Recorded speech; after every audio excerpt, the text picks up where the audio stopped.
Hello everyone, I'm Dan Pinchbeck, I'm the creative director of the Chinese Room, and this is the Querida Esther developers commentary. Hi, I'm Rob Briscoe, I'm the artist on Dear Esther. And I'm Jessica Curry, and I was the composer on the game. So what you're looking at today is a remake of a mod. Dear Esther started off in 2007 as a Half-Life 2 mod that did really well in the modding community, which was fantastic, and as a result of that attracted the attention of Rob, who worked as the primary developer on a Source remake of the game that was released in 2012. And this year is another remake where it's been updated for a cross-platform release, and we wanted to add in this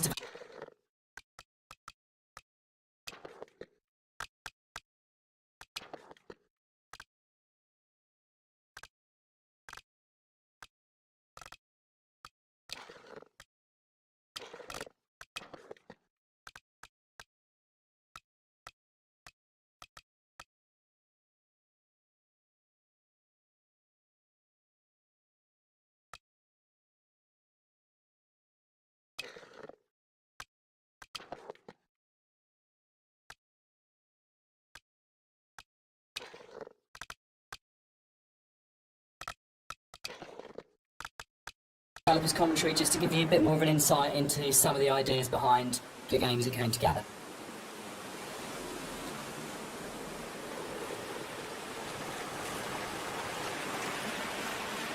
Hello everyone, I'm Dan Pinchbeck, I'm the creative director of the Chinese Room, and this is the Dear Esther developers commentary. Hi, I'm Rob Briscoe, I'm the artist on Dear Esther. And I'm Jessica Curry, and I was the composer on the game. So what you're looking at today is a remake of a mod. Dear Esther started off in 2007 as a Half-Life 2 mod that did really well in the modding community, which was fantastic, and as a result of that attracted the attention of Rob, who worked as the primary developer on a Source remake of the game that was released in 2012. And this year is another remake where it's been updated for a cross-platform release, and we wanted to add in this developers commentary just to give you a bit more of an insight into some of the ideas behind the games that came together.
So you'll see around you in a lot of the environments, there's a lot of detail ingrained into everything.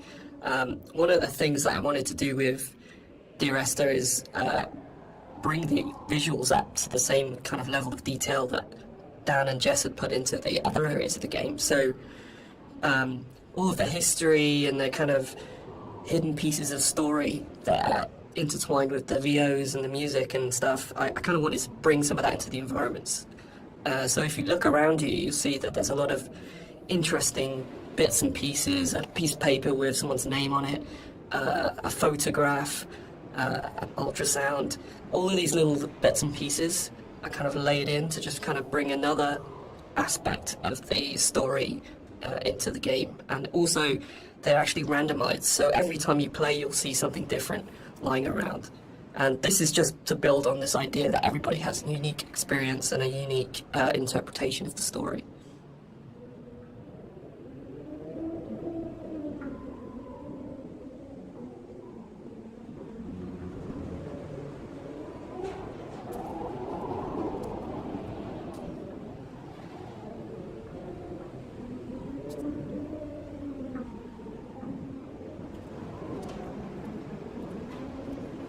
So you'll see around you in a lot of the environments, there's a lot of detail ingrained into everything.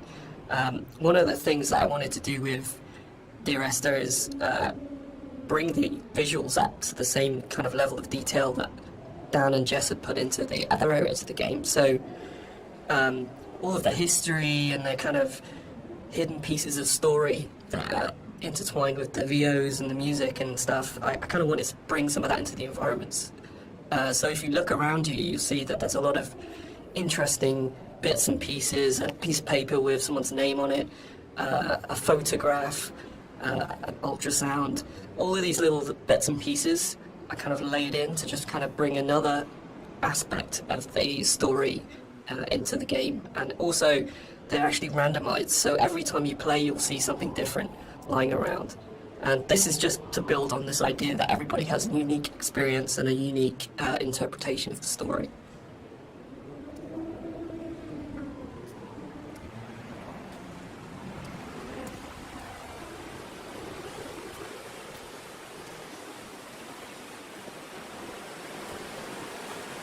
Hello everyone, I'm Dan Pinchbeck, I'm the creative director of the Chinese Room, and this is the Dear Esther Developers Commentary. Hi, I'm Rob Briscoe. I'm the artist on Dear Esther. And I'm Jessica Curry, and I was the composer on the game. So what you're looking at today is a remake of a mod. Dear Esther started off in 2007 as a Half-Life 2 mod that did really, really well in the modding community, which was fantastic, and as a result of that attracted the attention of Rob, who worked as the primary developer on a Source remake of the game that was released in 2012. And this year is another remake where it's been updated for a cross-platform release, and we wanted to add in this developer's commentary just to give you a bit more of an insight into some of the ideas behind the game as it came together.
Part of the point about the whole game, I think, was this idea that rather than having a linear, straight-through version of the story, that we could have multiple story units for each place you were. And I was really interested in this idea of how you can open up that space that people can interpret.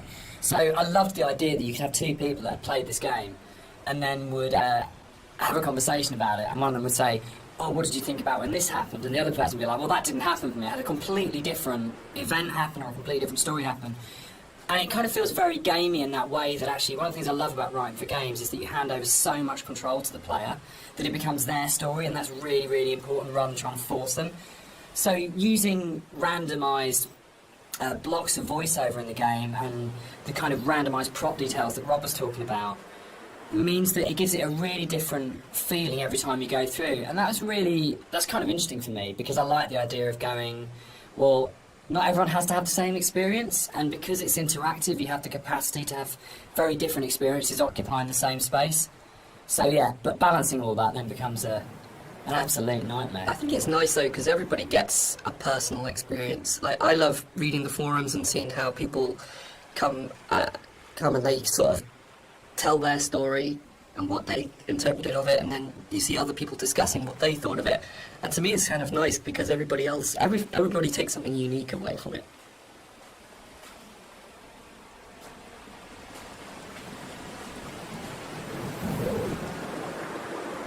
When I wrote the music for the mod of Dear Esther, there was absolutely no budget whatsoever for live players, so all the music was sampled.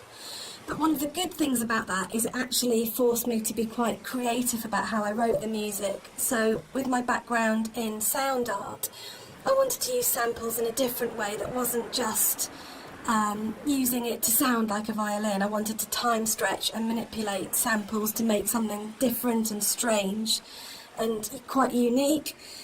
But then when we got the Indie Fund money, I had the amazing opportunity to re-record the music with live players. And that was so exciting for me actually, because that's where it comes to life. And I thought long and hard about whether to write new music, going from the mod to the commercial version, but actually I decided that my initial and original emotional response to the game was probably going to be the strongest response and reaction that I had. So I just literally, the music that I'd written for samples, I then wrote out for live instruments. But what they bring to it is transformative, actually.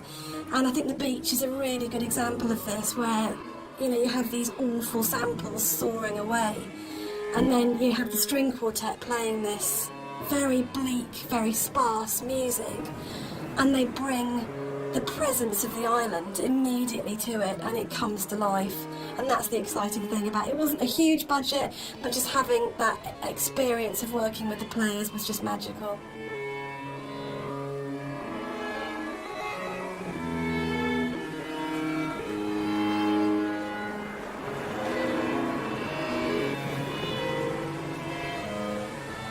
Everything about Esther for me is a dream. The landscape is not an island, it's the dream of an island. The music is like music that you wake up because you've heard in your sleep, but you're not conscious of hearing it. And the language and the story was supposed to be like that as well. It didn't matter the sense it made, it was more about the kind of the shapes it created, if that makes sense. So that the words were like being in water, like listening to something underwater. It'd be this very dreamlike, symbolic, poetic thing. And it always had frustrated me in games with game writing. This has really changed quite a lot. There's never any space for poetic language. It's very exposition-y, very descriptive, very direct. And you'd have like art and audio would have these amazing creative spaces they could explore. But when it came down to actually writing, you just had to basically go into the room, describe the character, tell the player what to do. And it just seemed like the most boring thing you could do with words in a game.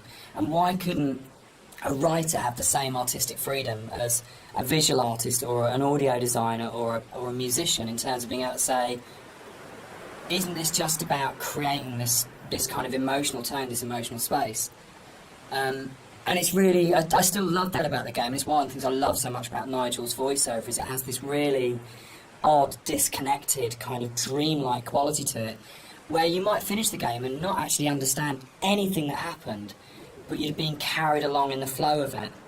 And without any kind of sarcasm at all, I get into trouble saying things like this, the same design principle applies as this to Halo. It's 30 seconds of fun, or 30 seconds of depressing engagement, I guess, in our case. But it is about that loop of being in the moment in the game constantly, and that's actually the critical thing that matters.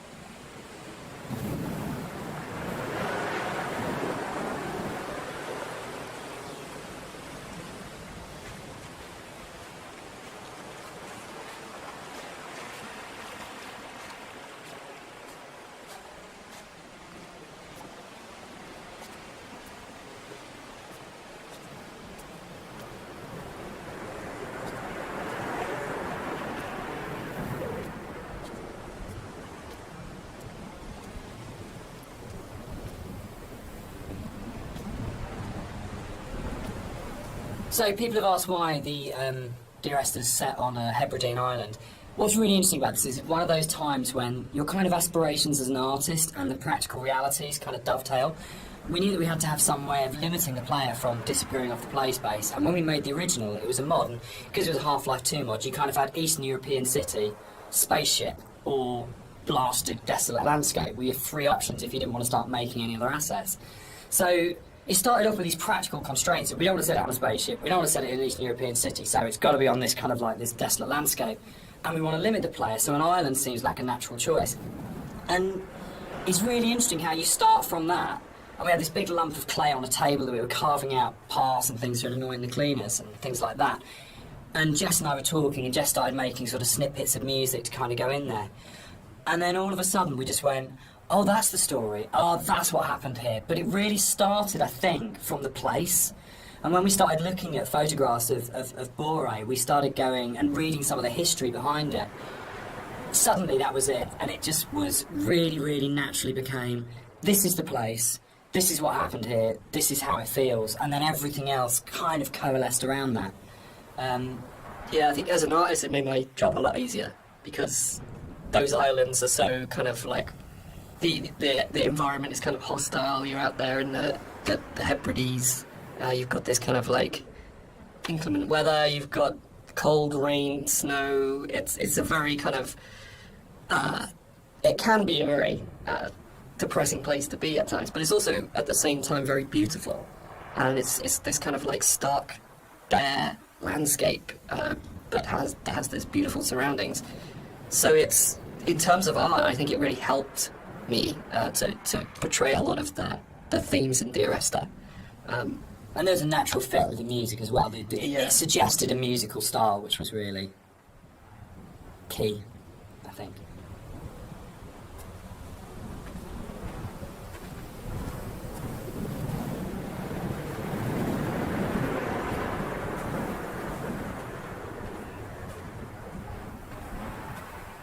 One of the things you're always trying to do as a composer is create memorable themes.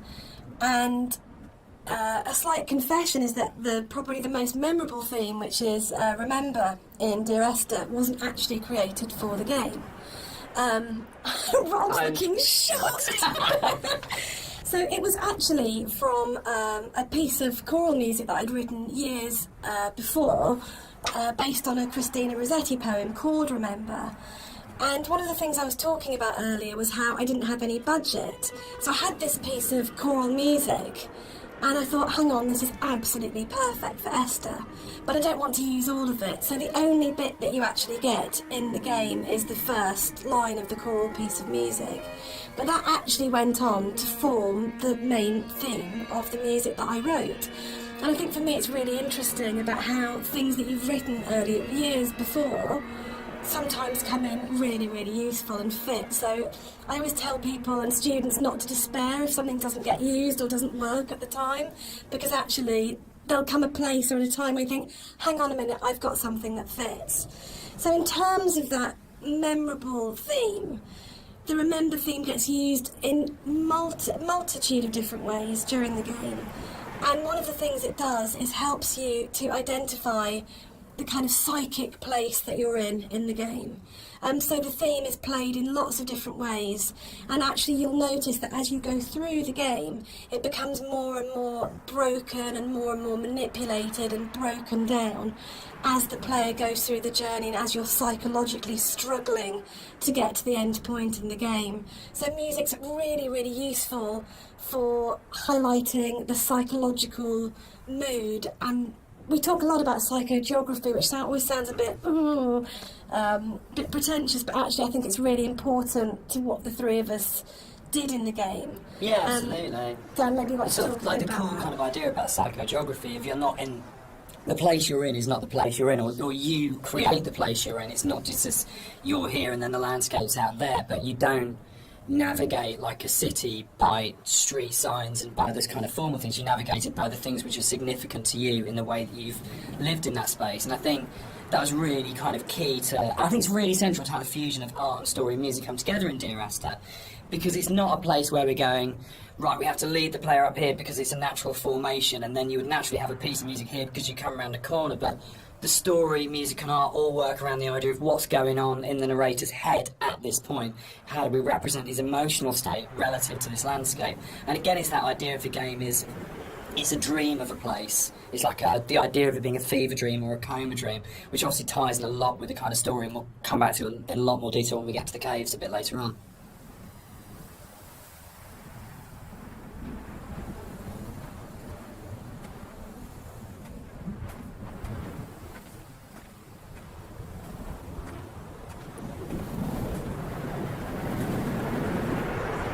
White lines. Yeah. They actually did this. It was really cool. I found this historical document. They used to do this on Bora and the Hébridas. If a disease broke out, Really? they'd actually chip out and expose the chalk. So if you're on a boat and you were coming to the island, you know not to land because it was infectious, which is the coolest, most amazing. One of those things where you go, it's almost impossible as a writer to come up with something as cool as that. It just has to be something that was actually done. And it's so sad as well. And I love this bit and the fact that we can do it because it feels really real because it references a real thing, and I don't know, there's something really special about that. But it was always one of those bits in the game that I thought, we've got to be able to represent this somehow. We have to be able to get these things in here. Yeah, I mean, that's really interesting. I actually didn't know that was actually based historically in real life. And that's really cool, because I mean, my thing about the white lines is that it was this completely surreal thing, but also it was kind of, it just added to the landscape. It's like, whoa, what the hell is that? And putting that into the game was kind of challenging, because to me it just seemed like it's going to be really hard to pull off in a way that's kind of realistic. But then when you look at the kind of art style of the game, it's not really a realistic thing. Like, everything is half imagined. So in that way, it kind of really fit into the landscape, and it kind of creates this amazing sort of landmark that you see in the environment, and I just find it really interesting to hear about that. Yeah. I think it's one of those things where it's not a realistic place. And I mean, no game is a realistic place anyway, but one of those things where understanding that you're making something which isn't real, and you have that kind of capacity to explore it artistically. And we'll come back and talk about sort of like it not being realistic, I think, in a little while. But that's really, really important, because then you can say it's about what these things kind of represent or how they make you feel as a player, not about going, is this accurate? And I get really inspired by sort of doing a lot of research into kind of history and things like that with all of our games, because you can just find those things that just kind of like speak to you. But it's amazing you can find that in like an 18th century book and go, that really speaks to me now, that has meaning now, and that's fascinating, I think.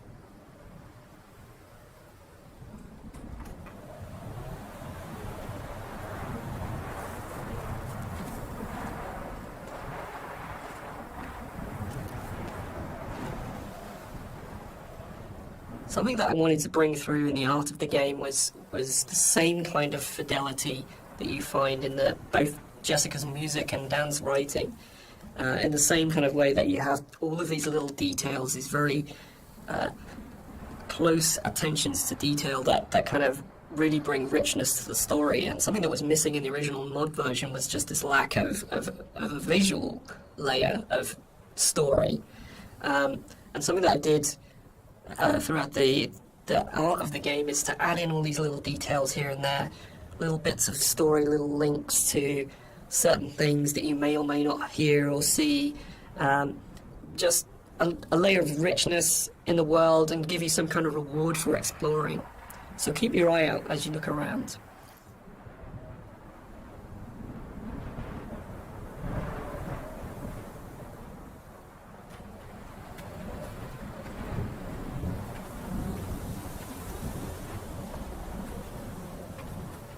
There's a scene in Donnie Darko where Drew Barrymore's playing his English teacher, and she talks about Salador as being the most beautiful word in the English language, and about how there's the sound of the words together. And Dear Esther actually comes from the introduction to From a Faith No More song, the Crab song on the first album, Introduce Yourself. And there's a point where, I think it's Chuck at that point, as the vocalist before Mike Patton, just says, Dear Esther. And it really lodged with me, because the sound Dear Esther just has a really amazing sound to it. And I think when we started making it, and the idea of it being this series of letters to someone came through, it just came straight back out of going, that's just a really beautiful sounding combination of words. And I think that really sums up the whole approach to the writing in Dear Esther of what's the most beautiful combination of words and images we can put together, and to do it that way rather than writing a traditional plot as such. So yeah, Dear Esther, Faith No More and Doom, that's where it comes from.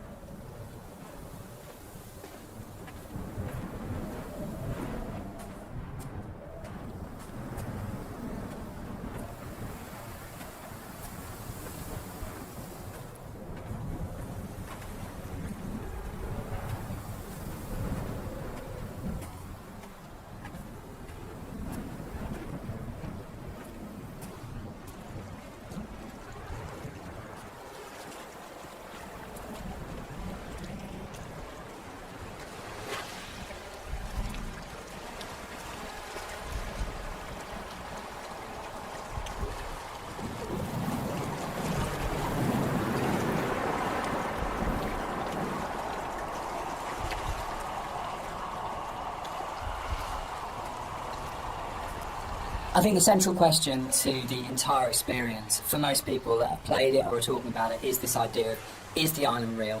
Is what's going on a literal event of a man walking across a Scottish island, or is it a dream that he's had?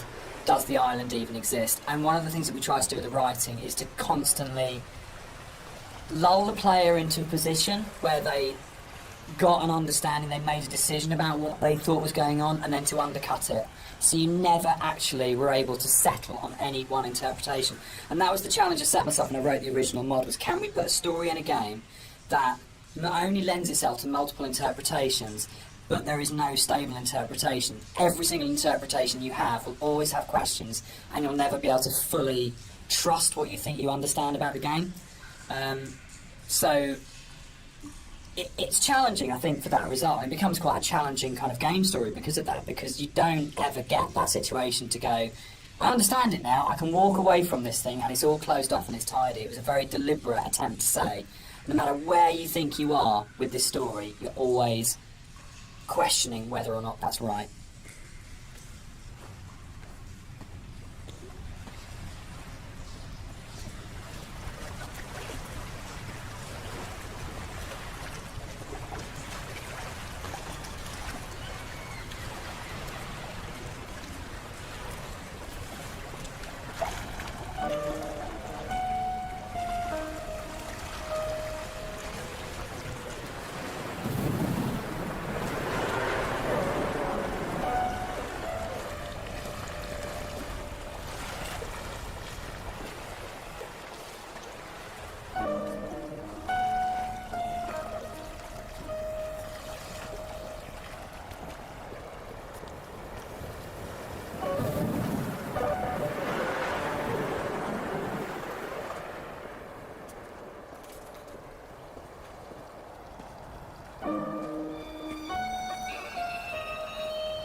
One of the things that's been most commented on with the audio and the music in Dear Esther is how sparse it is.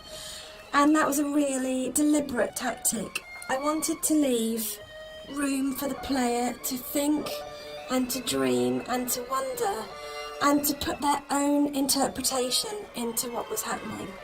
And I think the problem with so much modern media is how bombarded we are constantly as the kind of MTV, flash in your face, constant music. And Dan and I watch a lot of drama together, and it really is constant music. Which is constantly telling you what you should feel, like really clearly, and it's like being kind of beaten up by the music sometimes. And when you read a lot of reviews of Dear Esther, a lot of people say they had this time to think and to interpret, and that was one of their favourite things, that they placed themselves so directly into the game, and it's their experience. And I think that's actually the greatest success of the game on all points, from the story to Rob's art to the music, is we all left space for the player to dream.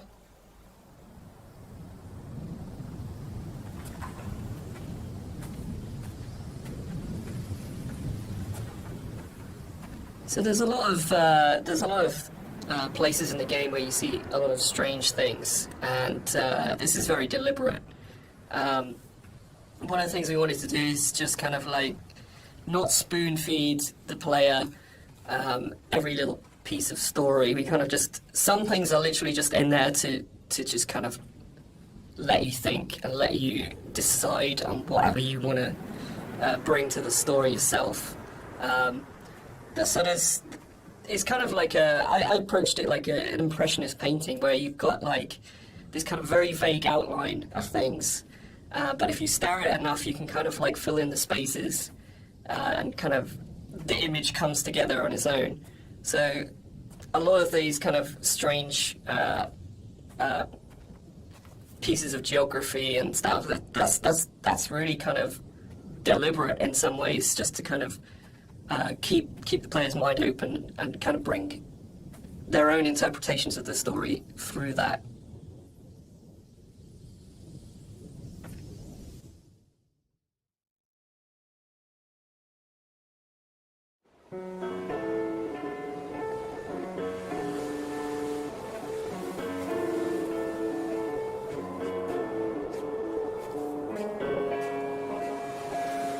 When I was originally thinking about how to write the music for the game, I suddenly realised that you don't see anybody in the game, and the most important character as such is the island itself. So one of the things that I did with the music was to write the island as if she or he were a character in its own right. And that's really important, I think, that you're going through this space and actually it's completely devoid of people, but the music in a way populates the island, and that the voice of the island speaks to you through the music. Which is interesting, because I think that's really come on in terms of later games we've done, that sowed the seeds for the way in which we approach music in Rapture, where it was very specifically the voice of characters.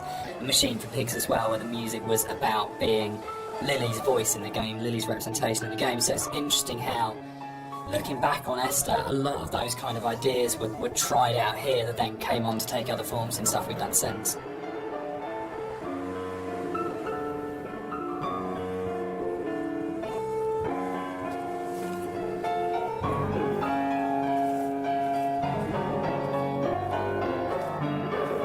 Alright, let's talk about walking. Let's do it. We're gonna address the elephant in the room, the very, very slow-moving elephant in the room. So this might be a longer conversation because it kind of fits with that.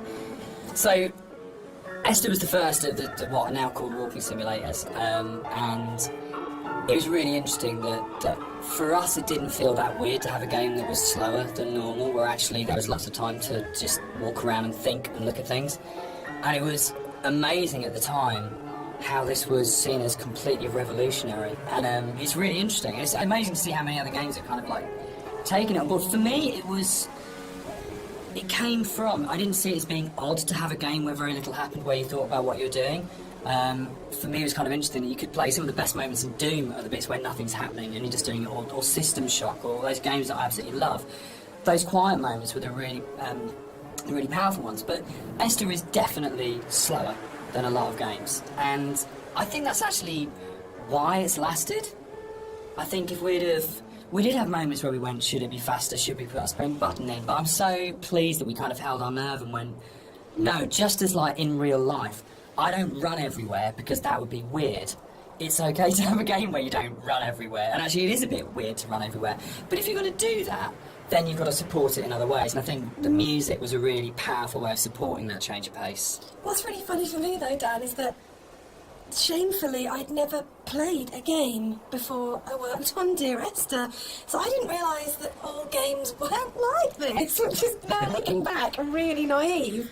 But I didn't realise that games didn't have, always have, this slow pace, and I thought there were lots of meditative games out there, and that actually wasn't really the case at the time, and that's exploded since. But in terms of the music, supporting that pace that you'd set emotionally felt really important. So if you listen to the music, actually the BPM is a very slow walking speed, And it just almost, I mean, there's a lot of things now that say it's called entrainment, that it slows your heartbeat, or it can speed up your heartbeat when you listen to music. And actually, I think what the Esther music does really successfully is it makes you almost accept, and more than accept, that speed. You actually start to feel that's the pace of your journey, and that I really like that about the music, actually. It just, it makes you just comfortable with that pace too.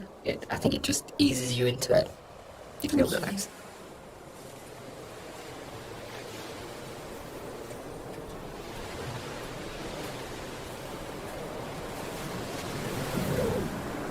The radio mast in Dear Esther was obviously, there is a really important kind of design feature as well as its place within the story.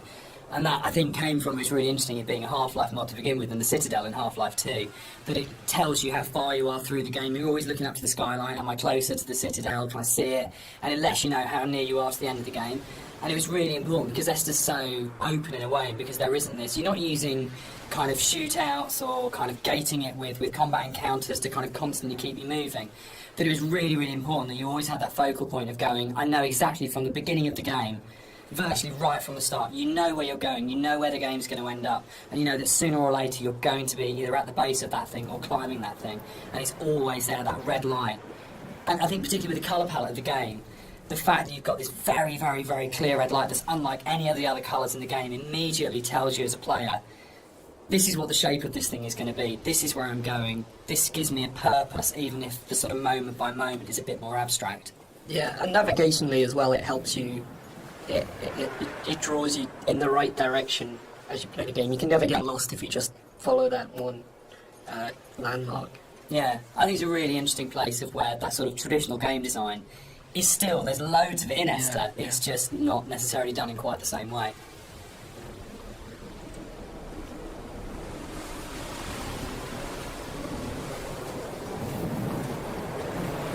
So something you'll notice as you look around the environment is, from a distance you see the landscape. It's kind of a beautiful place in some ways, but something I wanted to bring to the game was that there's this second layer beneath the surface. Whereas if you look at things closely, you see that the actual island itself is very polluted. It's kind of very rotten. Everywhere you look, every rock, every grass surface, it has this layer of filth on it, and it's kind of been put in there just to kind of emphasize further that this island is a really unpleasant place to live. It's like if you scratch the surface, you see like just how corrupt this island is.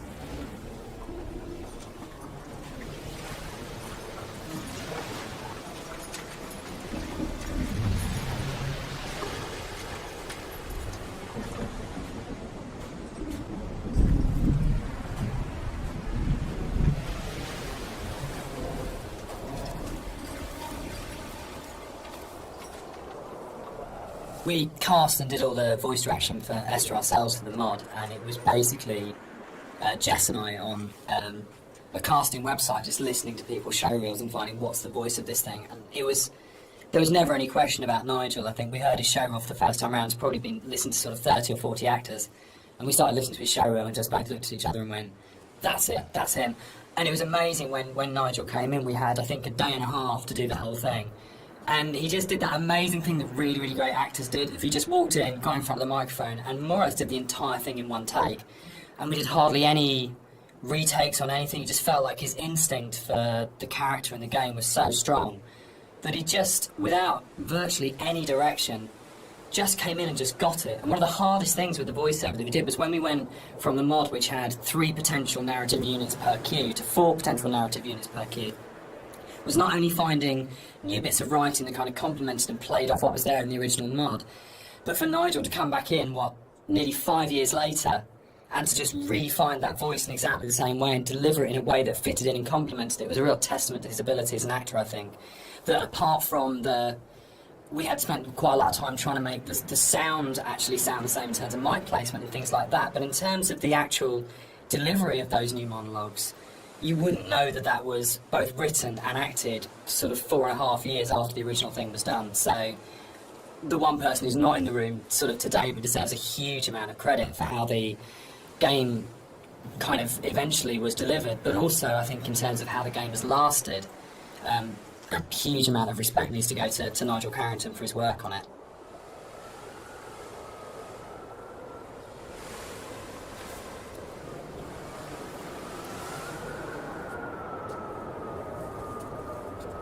So this hole in the ground was kind of a difficult thing in some ways. It's a bit of a challenging aspect of the game. Because,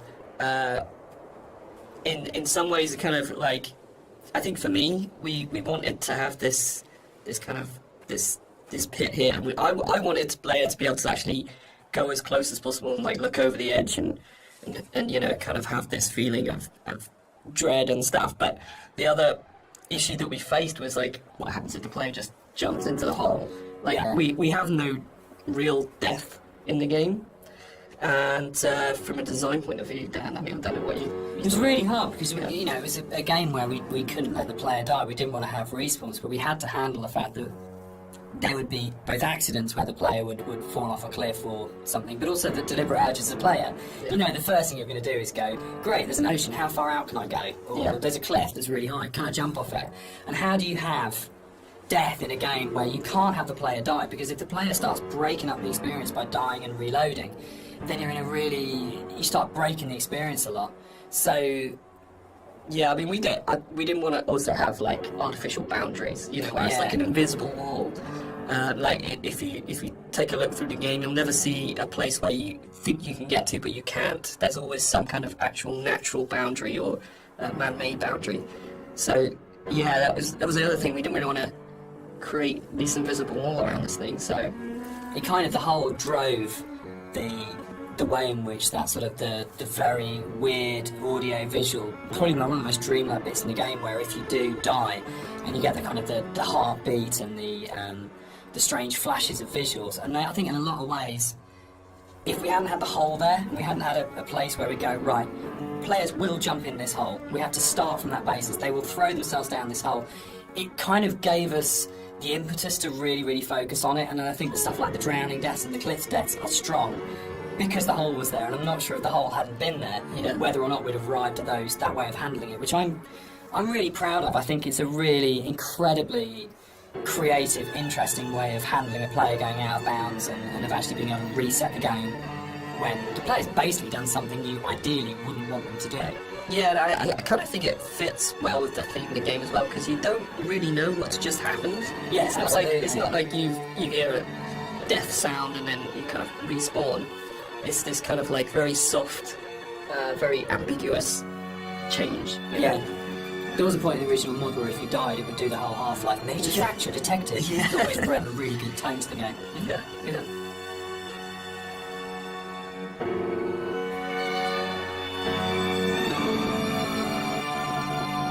One of the really important jobs of a composer, I think, is to provide the player or the listener with different emotional tones and states. And up until this point in the game, the music has been very sparse, very intimate, and very isolating in a way. But the island is also a beautiful and magnificent place, and what I wanted to do at this point for the first time in the game is to create something that was really epic. So we go from that shift in scale where it's very intimate and small to suddenly realising that this is an extraordinary and magical place to be, as well as a difficult and quite sad and melancholic place to be. So the string players were instructed at this point to play with much more vibrato. Up until this point they've played in a very sort of Scottish style, actually, no vibrato, very plain playing. But this was a really beautiful cue to write, actually, because it has that scale. You suddenly realise that the island is really big, and you have this beautiful vista, and the music then shifts so the player can actually, just for a moment, I think, enjoy being where they are. Yeah, I think that's it. Can I come in? Yeah, I was going to say, this is actually one of my favourite parts of the game. It's just where everything, all the elements kind of come together perfectly.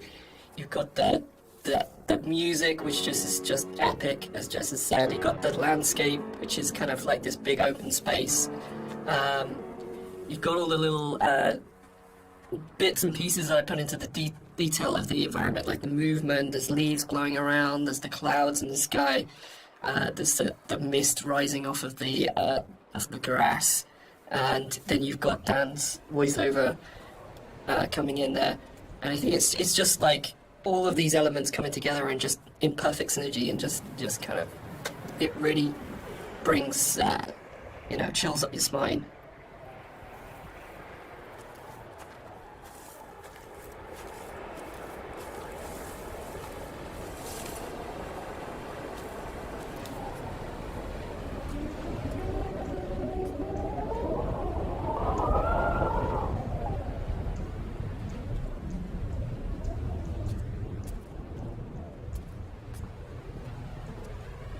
Inside the bothy, there is a randomised chance that you can find an ultrasound picture on the table, and I think it's the one instance of randomisation in the game that is like the pinnacle of it, because the idea that Esther was pregnant when she died changes everything emotionally about how you understand the story.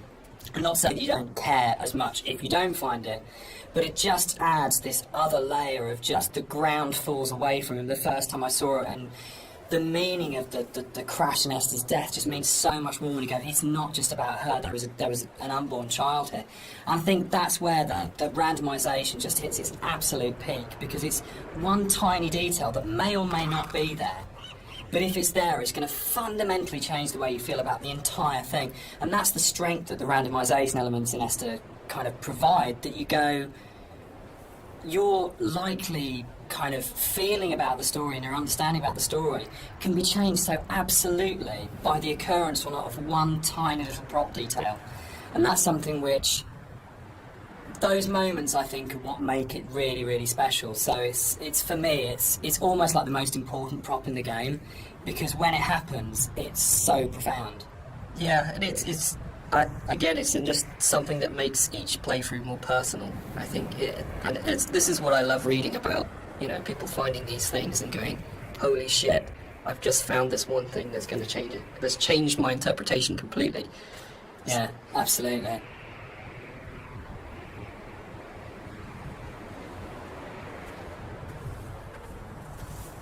So as you leave the bothy and the seagull takes off, that's the one jump scare in the game, which is kind of interesting, because when we made it, we kind of had to, we kind of called it a ghost story, but there was no intention really. We kind of wanted this dreamy, hallucinatory type thing. But when it came out, people started coming back and saying, this game was absolutely terrifying. I was really, really frightened. And that was really amazing. And I think it's because nothing happened. So we're so trained in games to go, there's stimulus all the time. That if nothing happens, you're waiting for something to happen. And kind of, I tend to go back to again and again the whole sequence of Dead Space 2 when you go back to the Ishimura, and it's like the best bit of Dead Space 2, because for what feels like hours, but it's probably only about 15 minutes, nothing happens and no necromorph comes at you, and it's absolutely terrifying, because there's just this space and you're just left in it. So I think the kind of the bird here is really interesting, because it can actually really, really make you jump. But I don't know if that was part of why people were saying that the game was really scary, but it was a real surprise when people started coming back and saying, this is a frightening game. And I don't know how much of that is to do with the ideas in the game are frightening when you think about them, and how much is to do with just the emptiness and the lack of kind of things in the game make it a really quite stressful or quite frightening place. But it was a real surprise, I think, that sort of reaction from a lot of players when we shipped it.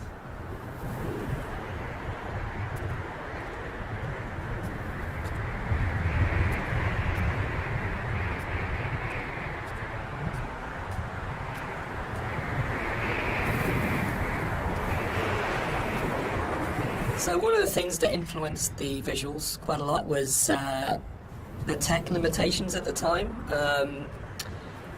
and also the kind of themes of the game. Like, tech-wise, we were never ever going to kind of achieve photorealism, and I think that was a good thing. I mean, really, it made us sort of stretch out into other areas, and for me as an artist, it kind of made me think a little bit more creatively.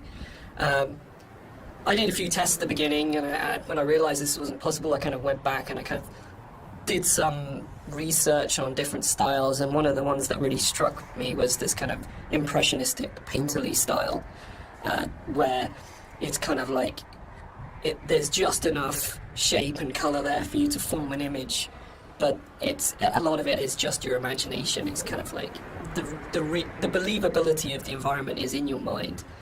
So this is something that I really wanted to bring over into the game, and you'll see a lot of landscapes that kind of look very surreal, very kind of unreal, and that's mainly due to this impressionistic style.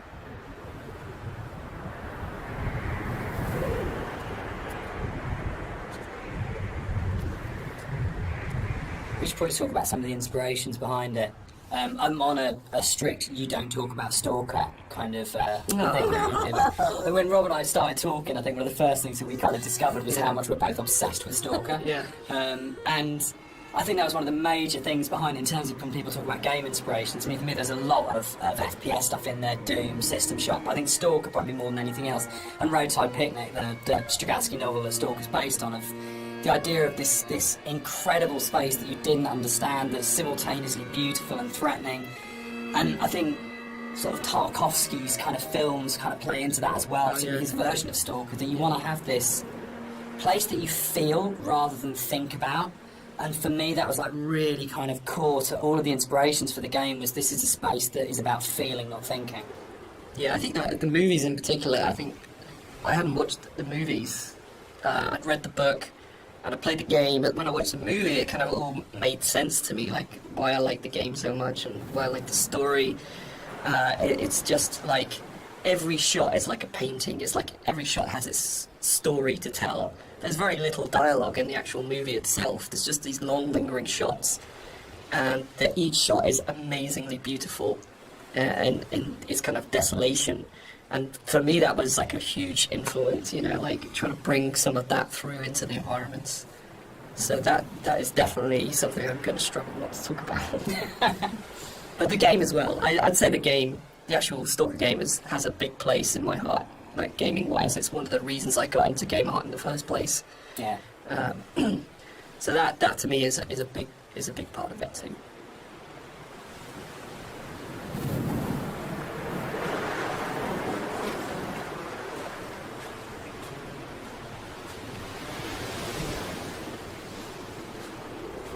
One of the more interesting and challenging things to do in the visual side of things is to kind of create an emotional connection with the player. With the music, it's very strong, and the dialogue can kind of help you to feel what the character's feeling, but to kind of really create an atmosphere and to create emotion, it's very difficult. So I designed a few things very subtly within the environment to kind of plant imagery into your mind and kind of make you feel certain things. With this shipwreck on the beach, you can kind of, like, if you look at it from certain angles, you get this real, like it's like a cross sticking out. This is kind of semi-religious imagery, but it really kind of, it's not obvious, it's not in your face, it's just kind of like something that makes you feel like something you know. And so like there's a lot of deliberate attempts in the game to recreate that feeling, and it's kind of hard to point out in many other places, but it's done in a way where every single rock, every single plant, every single cliff face has been deliberately placed and designed in a way to try and make you feel something in the game.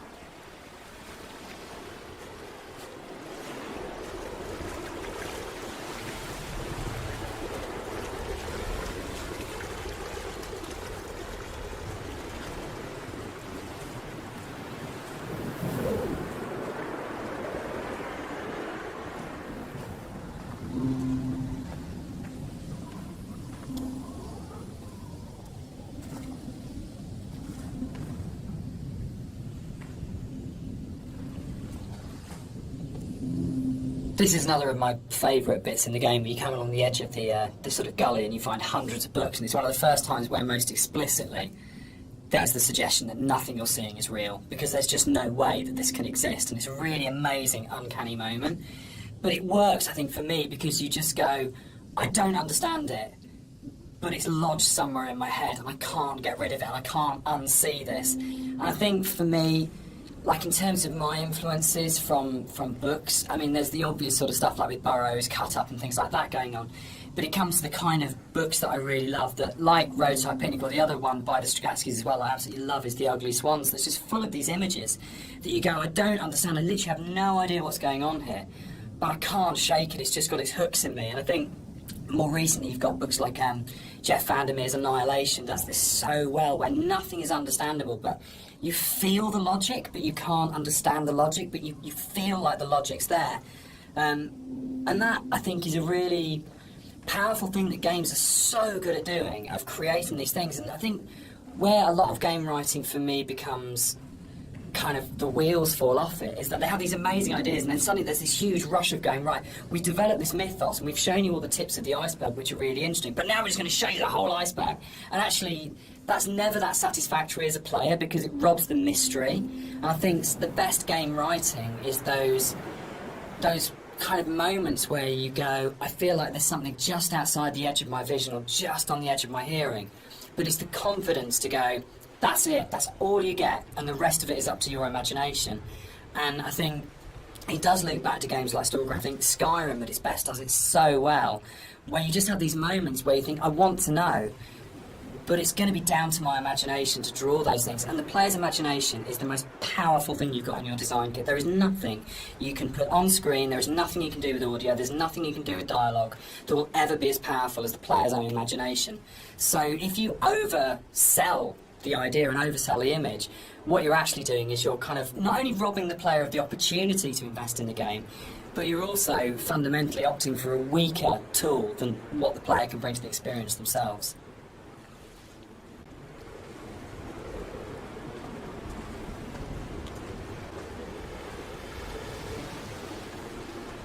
One of the really important images in the game is the radio mast, and the soundscapes that I wrote for the game are really tied into this idea.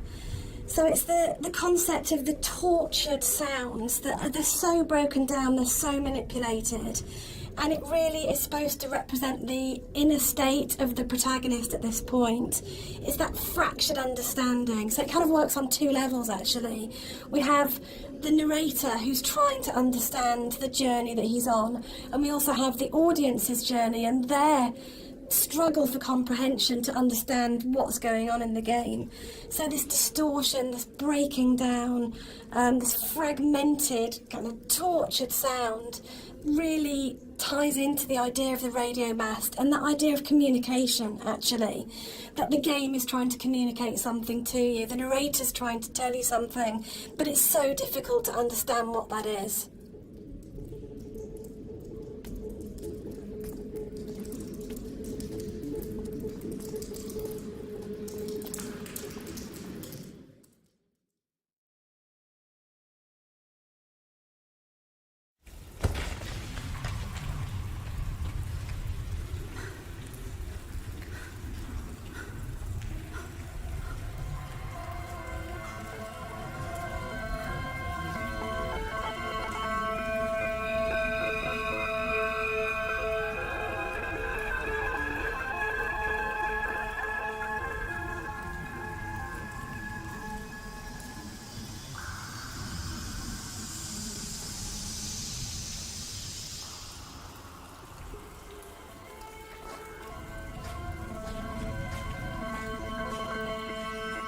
The caves in the game are really interesting because it's a very tonal shift within the whole visual look of the game. It's kind of like this more organic, more surreal, dreamlike landscape compared to what you're used to before this point.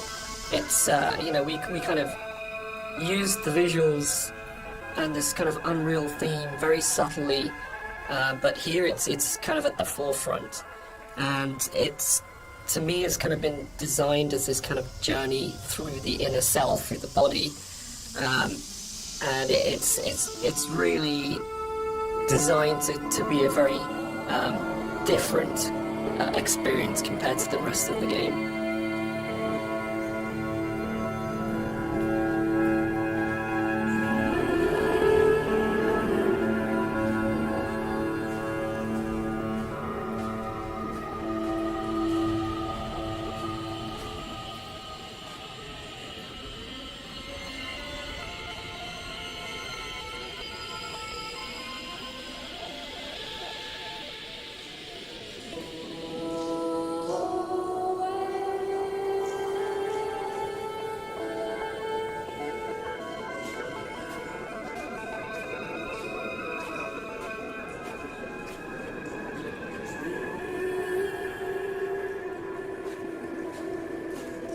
This for me is probably the most pivotal music cue in the game, and it's the one that most people write to me about to say that they are absolutely obsessed with and they love. It's the only music cue that has singing. It has a female voice, and I think that's a really important shift for me. That you've gone from this beautiful string music, but it's quite abstract, into what is effectively a song. And with lyrics, so you're actually explicitly saying something as a composer at this point. The other thing that I think it's important to say for me is it's the biggest shift from the music that I wrote for the mod. It's the same music, but the act of having it sung by an amazing singer. I sang it on the original and it's really bad. And Clara sang at brass, re-recorded it. And it's what good actors do, it's what Nigel Carrington did, it's what good musicians do, and they take something that you've created and they just shove it up into the next level and make something that's good into something really extraordinary. And also for me, I think it's a point where the environment art and the music just meld so beautifully and so seamlessly into one. I mean, on a personal level, I've played the game hundreds of times now, and I still enter the caves and I look at Rob's work and I'm just absolutely overawed, just gobsmacked by its beauty. And I just think it's a really magical moment in gaming for me, actually. I know that probably sounds really dramatic, but I just think it absolutely hits something where everything just works together. And the music is so dreamlike. You know, Rob has talked about the journey through the body, and I think that's absolutely, for me, the music becomes so organic and fluid and actually very feminine and female at that point. You're hearing the voice of his love.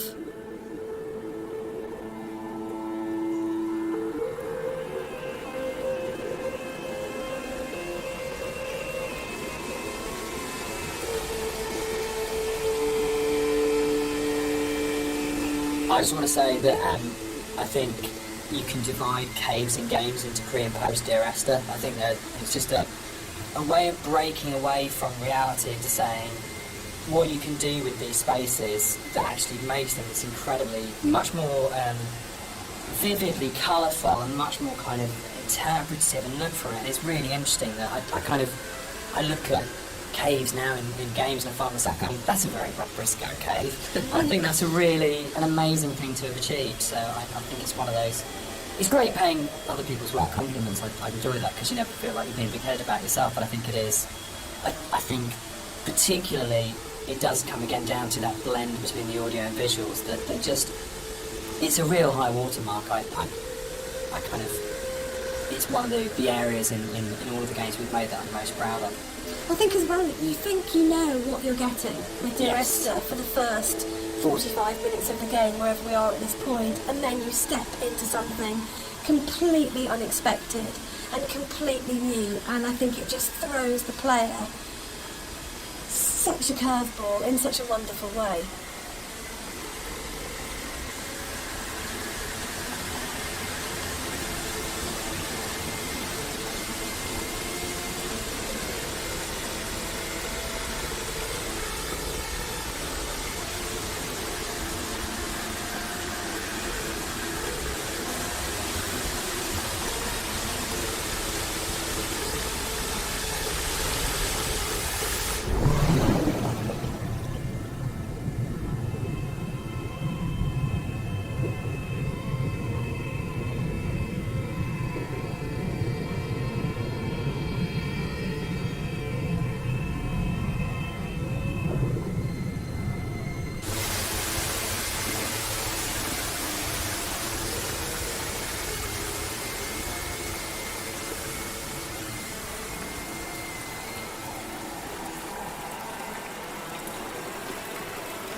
I think when you're designing a game, it's very easy to get very locked into what the system can do. And you're trying to deal with all the different variations of things that if a player does this, then this. And we have to deal with the consequence here. And our lead designer, Andrew, and I talk about this all the time, about you might have an idea, but then how does this radiate out throughout the entire system? And you get very caught in the idea of what the system has to be and how robust the system has to be and this kind of thing. And I think what's really important as a sort of a designer or as a creative is the understanding that actually the real game is happening in the player's head, and that the system can be whatever you want it to be, but if the game isn't running in the player's head as opposed to on the screen, then you're missing a trick. You're not letting the game be everything it could be. And I think the great thing about working with a game as simple as Esther in a way is that those sort of consequences of player interaction, there's not a huge number of them in the way that there might be with a very mechanically complex game. So you can really heavily focus on what is the game experience that's being played out within the player's sort of mind and heart at the moment. And there are other, sort of, I know this is a kind of a way of approaching game design that has become increasingly popular over the last few years, and that Journey was a really, really good example of that game company really focusing on what's the emotional experience of playing this game. But I think, again, it's probably one of the reasons why Esther has lasted as long as it has done, because it's not a mechanical exercise, it's an exercise in trying to inspire you as a player to have the deepest experience and the deepest engagement, and to really run the game in your own head rather than being something that you're six feet away from kind of interacting with. I hate interaction as a term for that. I think it becomes very cold and mechanical and systems driven, and really interaction is completely trivial and pointless if there isn't an emotional engagement with the player and that you haven't moved it away from the screen and into the player's head.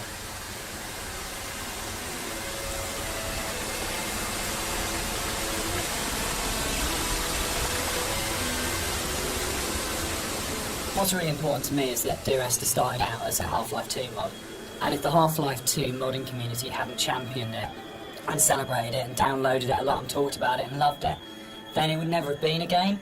So it's never really bothered me the kind of is it a game conversation, because as far as I can see it, Dear Esther and like everything that's come after it that's been inspired by it, this was championed by Half-Life 2 modders, and they made it what it is. And so if you've made something that the real kind of hardcore of the hardcore in terms of these first-person shooter modders have gone, this is really good and really special and we're behind this, then you've already got the support of a really amazing gaming community, and the fact that they championed it, we owe them a huge amount in terms of where we are. And I'm really proud to come out of that scene. I'm really proud to be a company and to be sitting here talking about a game that started life as a mod. Yeah, I think they're the ones that have really kind of like pushed us forward and given us the passion to be able to take it to a commercial level and give us the confidence to make us believe that there's an audience for this kind of thing.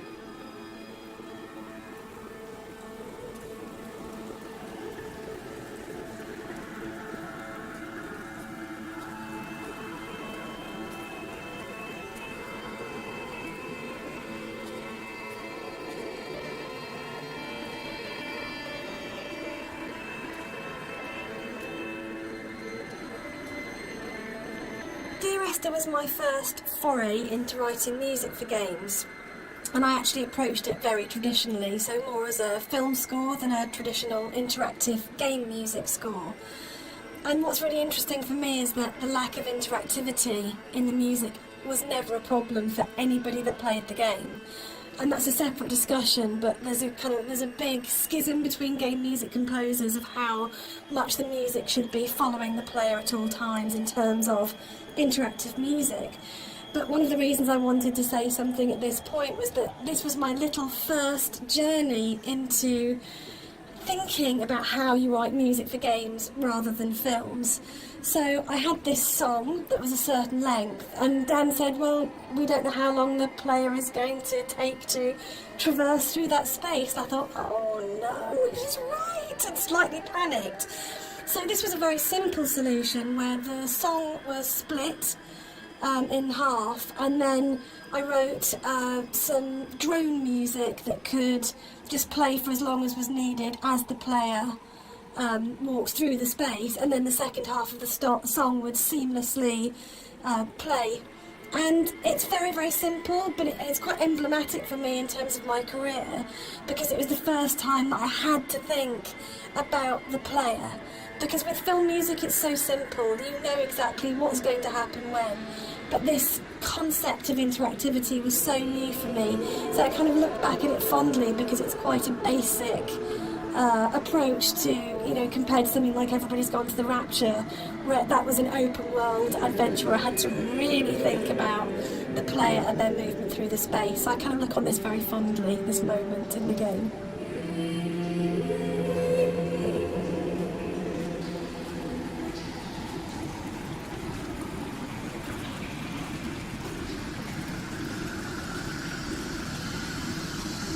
I don't know when the paper origami boats first came into things with Esther, really, but it felt like a really amazing metaphor of taking these letters and folding them into boats and then letting them leave the island, because you kind of, you know, at this point in the game, it's kind of the realisation is there that this isn't going to end well, and the narrator is never leaving the island, and the idea that this kind of, again, the idea of communication, or the attempt or failing communication, or trying to speak through the coma, or whatever it is, however you want to interpret it.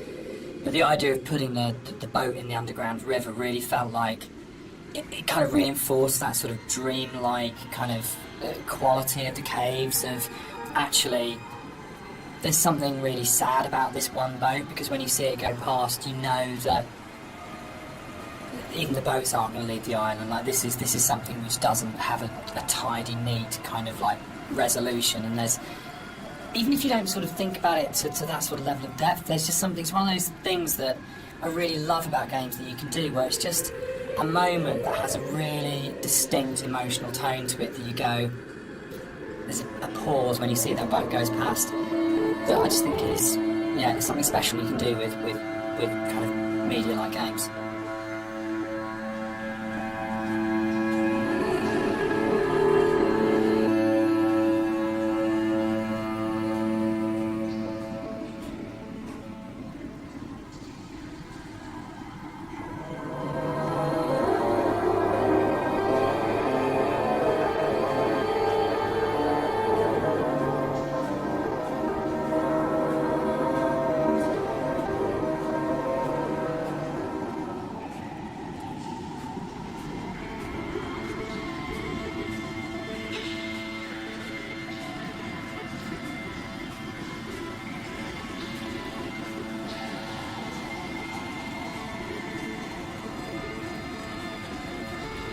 In a lot of ways, the caves were the hardest area of the game to actually write, because we knew we didn't want to have much voiceover in there. I think because of the strength of the music, and this goes right back to the original mod, we wanted that to be the voice and for it to be a chance for Esther to speak rather than the narrator.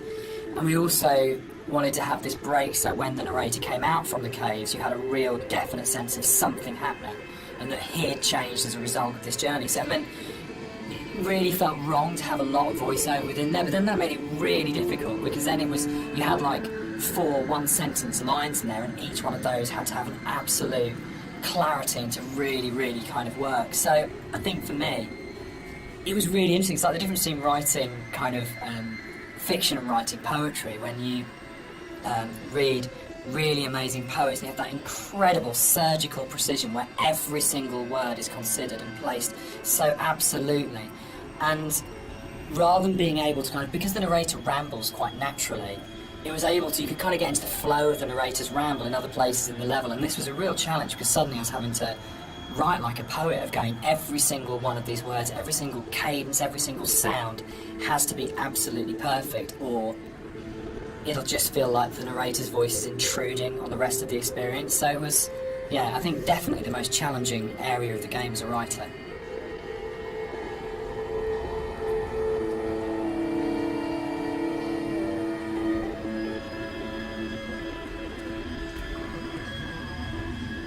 The sound here is a classic case of, again, what music I think does really well, which is you've had this soft, lyrical, beautiful, epic, dreamlike music, and then the moment you come out of the caves, you're into this really harsh soundscape, and the tonal shift is very, very brutal, I think, and deliberately so.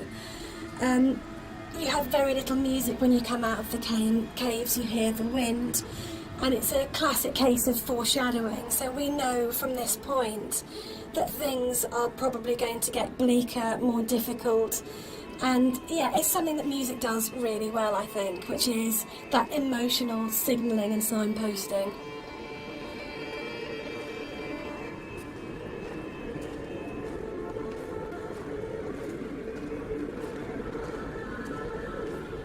This whole area moved, didn't it? The original mod, this was a cave, right at the beginning of the caves where everything was written, and it moves to the back end of the level, and we have this long corridor that's full of these kind of... It's the point of high madness, I think, in the game, isn't it? Yeah, it's kind of just where you feel like you're losing the plot completely, both like visually and auditory, and you know, it's kind of like this really frenetic moment for me. I think it's where you feel most that you're underneath a mountain, and you feel the weight of that mountain, and just I loved the idea when we were, you know, putting through it of what would it actually take to do this, like to actually paint all these symbols and what is going on. It's quite an explicit kind of thing of madness of going, you would have to be insane or very, very disturbed to actually do this, and what is the process that this person's trying to work through, what they're trying to achieve by this. And I think it really strengthened it, making it a crawl through a tunnel as opposed to just a static location. Yeah, I think it's the consistency and the coherence of the symbols is a lot more broken down as well. Like you see some symbols before like scattered around the environments, but at this point they're like right in your face, and they're kind of just, it's just total madness, you know. Any kind of meanings have been crossed over and confused, and you know, I think it really helps to bring the tension up at this point at a level as well. So you're kind of coming out of this dreamlike state a little bit. Yeah, you kind of know that you're getting towards the end of the serenity into something that's a bit more disturbed than that. Yeah.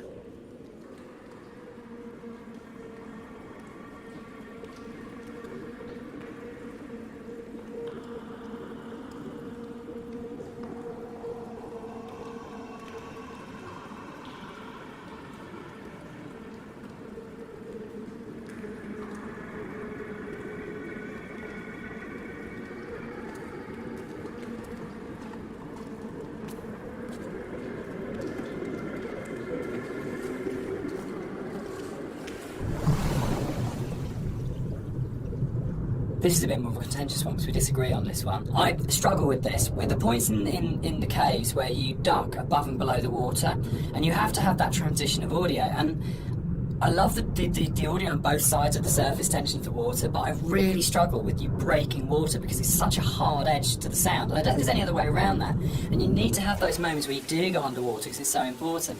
But it's one of the areas that's never sat very comfortably with me, because I feel like in a level which hasn't got a single edge in it, it's the one edge within it, and it breaks me. And that's why I think it's so successful, because you've been lured into this completely hallucinatory, dreamlike world, and then all of a sudden, as a player, you're literally gasping for breath. You're coming up for air, and I think when we're talking about that metaphor of the body, for me, it's so about birth. And it's about this coming through the water, and actually it's a moment of realisation for me, but then you're having to go back under again and you're diving down. So for me, without wanting to sound incredibly pretentious, it's about the fight between the conscious and the subconscious, and that struggle. Booyah! There's actually a really interesting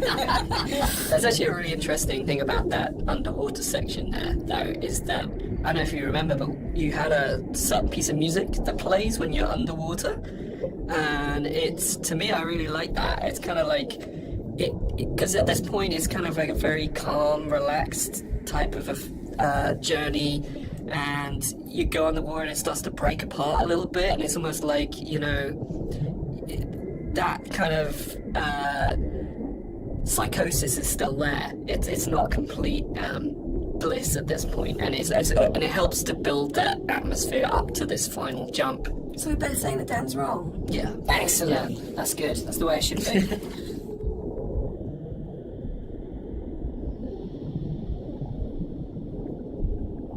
The motorway scene. The biggest new addition to between the mod and the commercial version. This didn't exist in the mod at all. It was a completely new thing. Yeah, it's well, I wasn't sure where the idea spawned from to have the scene, where I just sort of went off or we discussed it. I can't remember. I can't remember. Can you remember? Just kind of appeared, didn't it? And then Yeah, it was just this kind of. I think for me, actually, I remember being some technical difficulty between the drop and then coming out at the end part.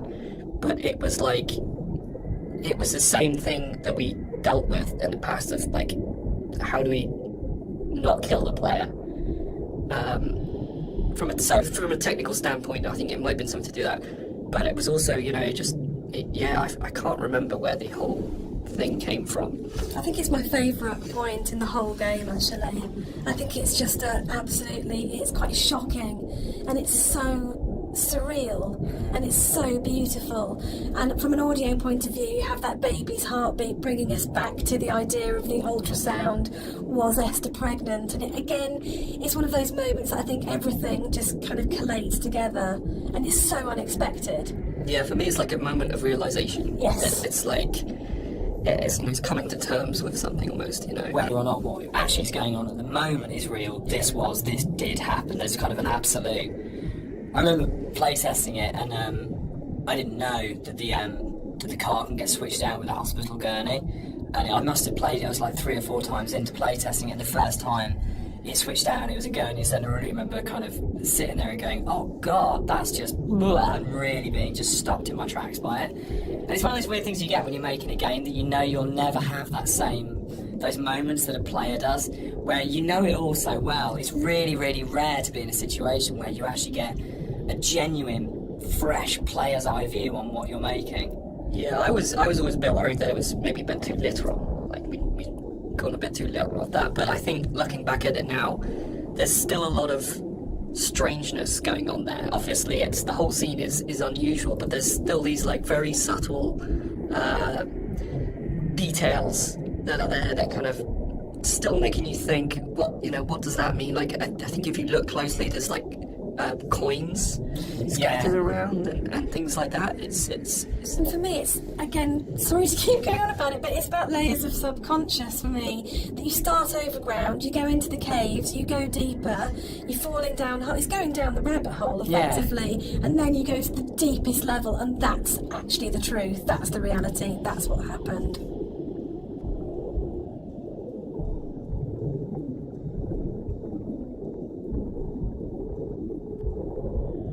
So the admission really is that I did play fast and loose with the geography of the M5. There isn't actually a welcome break service, it's just outside the junction of Sanford. But we also know players. I mean, what a thing is that if you make something that's based vaguely on somewhere in real life, in terms of a compliment, when you're getting emails from players going, there isn't a welcome break there, and people really trying to work out where is this, and whole threads about where on the M5 it is. That's just the most amazing feeling. But I think what I really love what I think works really, really well in Esther, and again it's something that I think is really carried forward to other games, is that a lot of the time we're not dealing with kind of like big, glamorous, amazing, epic places. It's sort of like a ratty little island in the Hébridas. It's someone who lived in Wolverhampton. It's just outside, a service station on a stretch of the M5. And I think that earths what's going on. Gives it a realness as well, particularly when you sort of put it against the surrealness of the caves. Actually, you're kind of going, this is really surreal and this is really, really dreamlike, but actually I'm talking about, a car accident just outside a little chef, and that playing off those two things against each other. It's like making the ordinary extraordinary. Absolutely, yeah.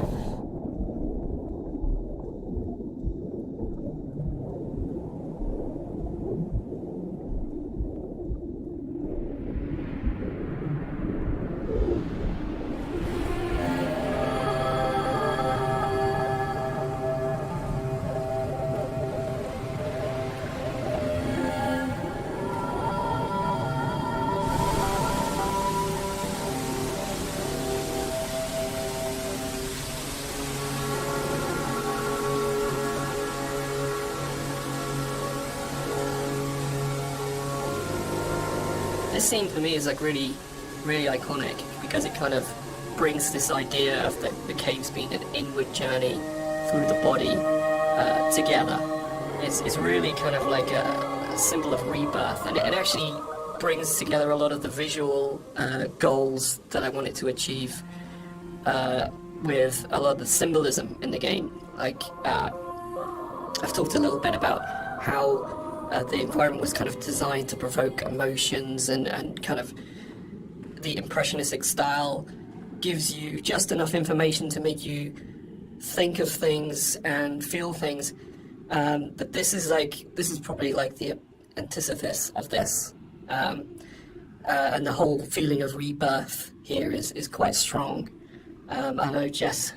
Yeah, the music's really supporting that. Yeah. As we've gone, she sings always, always throughout, we've got always, always, and then she sings never, and a moment of absolute soaring. It's the climax of the music. As you come out of the water and the music kind of swells, and you just kind of, it is like a moment of change has happened in some way. And it's rebirth, isn't it? For me, it's his moment of clarity and acceptance and understanding of the reality of what's happened. And you're literally moving towards the light at the end of the tunnel. Yes. You're actually doing that as you go through. But I like the music, especially. I think before the music got layered in, that scene was nowhere near as kind of powerful for me. Like, that kind of just totally made it.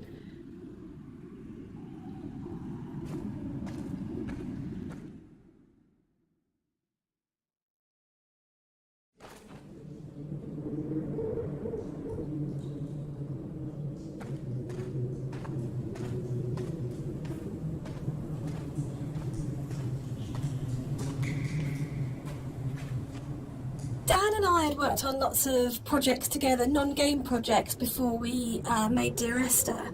And I think the thing that links all of the projects that we've worked on together is the idea of hidden stories and layers of stories. And one of the things I wanted to do with the music was to embed hidden little hints and stories into it. So the music that you hear here has Morse code. And the Morse code is spelling out the word Esther.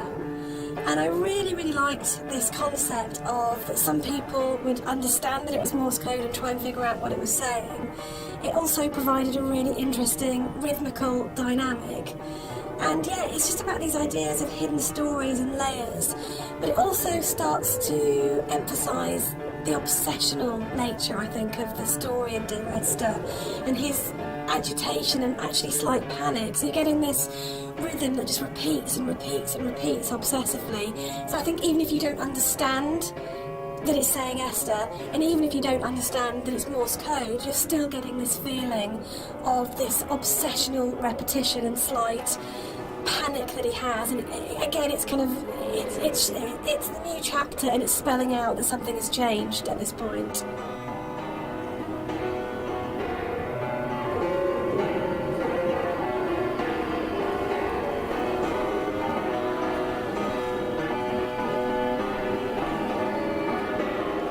It's probably the level which has changed most from the original mod. I think it's much, much bigger than the final level in the mod.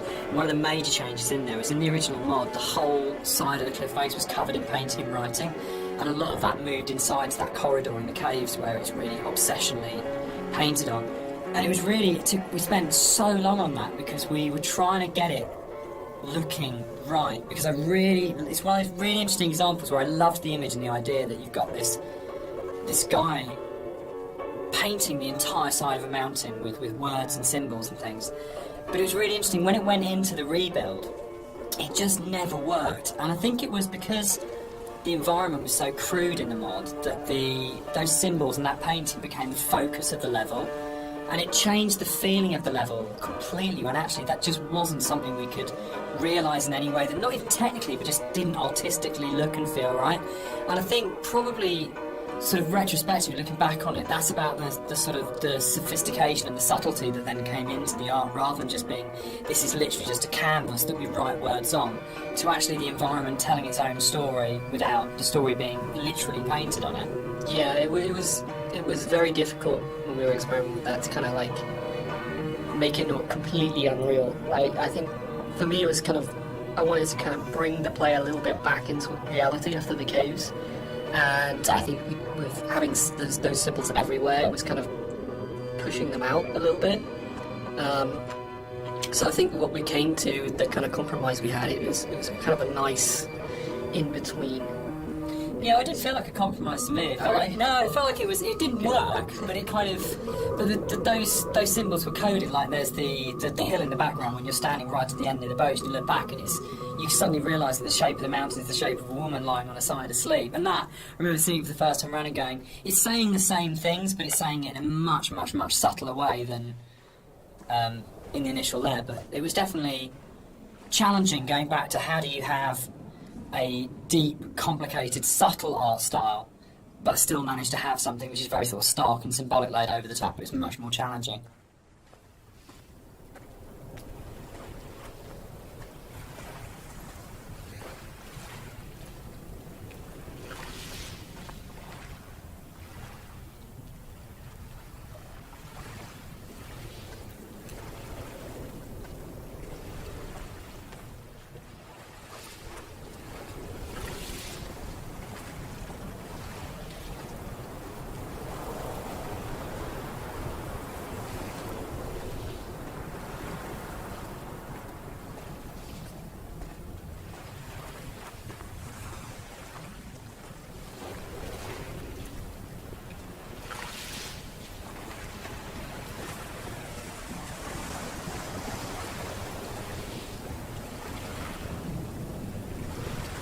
I think one of the most fascinating things for me about planning this director's commentary has been that in previous years, when all the three of us have talked about Dear Esther, we've talked about the interpretation of the player. But actually going through this together, post having made it, we're still surprising each other. Yeah, and I think that's really, really interesting for me, because it shows that we left interpretation for each other. And that we trusted each other actually just to get on with it. And because we each brought our own special and unique contribution to the game, we didn't have to, in a way, talk it to death or say, you have to justify every idea you have or talk it to death or explain it. That Rob's idea that the island is very tainted and corrupt, and my idea that Dan didn't know that the whole level of the caves is a birth metaphor. I think it's really amazing that we're still finding out things about the game that we didn't know. I think it was nice when I came onto it, because Dan was basically like, he gave me a bunch of materials, but he left me to my own devices for a lot of it, and we kind of like, I'd finish the level and Dan would play it and give me some feedback, but he was very kind of like hands-off at the beginning, which was really nice, kind of. So a lot of my interpretations just came through that downtime where I was just kind of like going off and doing my own thing. And so yeah, it's like interesting to hear Dan talk about it sometimes, because there's some backstory that I've never even considered before. And obviously hearing Jess talk about it as well is really interesting, especially when it comes to the soundtrack. It makes me look at things in a very different way. So yeah, it's really interesting. I think for me, like making games is so inherently collaborative, and you have people coming together with different ideas and different takes on things. And in a way, the least interesting thing you can do with that is to structure it all so heavily that there's no space for each individual person to bring what they're thinking to it. And I think the best games, well, for me, my favourite games are ones where you can really feel the personal footprint of each individual developer and aspects of it. And it feels like it has been a genuinely collaborative exercise where everybody has thrown ideas into the mix and everybody is bringing something to the table rather than people just following a kind of a really structured plan. So yeah, I think it probably is one of the reasons why Esther has had the sort of life it's had since release, is because there's 4 people if you include Nigel, all bringing very different things to it, and it gives it a huge amount of depth for something that's so simple on the surface.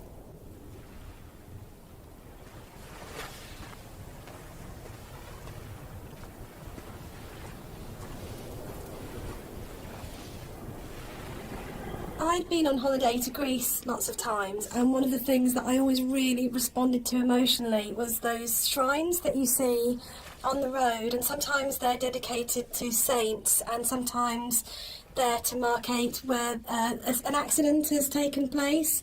So you'll get photos of the deceased person and flowers and candles, and it always really touched me And so I said to Rob, I think it would be amazing to get these into the game somehow. And then Rob took that idea and ran with it. And I think they're so successful and they're so beautiful and they're really moving. And I think it's because you've had this elemental scale. You have the island and it's huge and you have that scale. And all of a sudden you come around this corner and it's absolutely brought back to the human scale again and to that relationship of the individual. And I think the other thing that it does really successfully is it's a kind of magic realism, because there's no way that you could have all those amounts of candles lighting your way. Who's lit them? The island is empty. Who's put those shrines there? But I just think it's a really lovely bit of environmental storytelling, actually.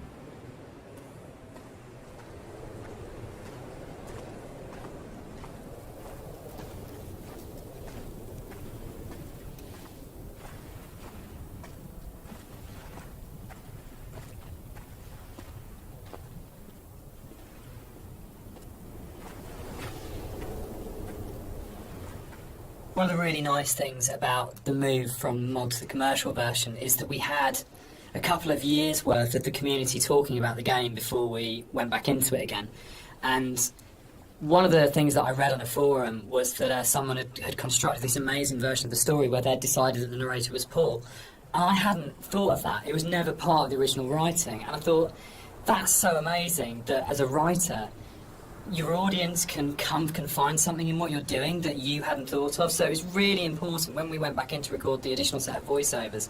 I thought, I absolutely want to do this. I want to take this idea that's come out of the fans and to run with this and to add an entire new sort of stream of story in there.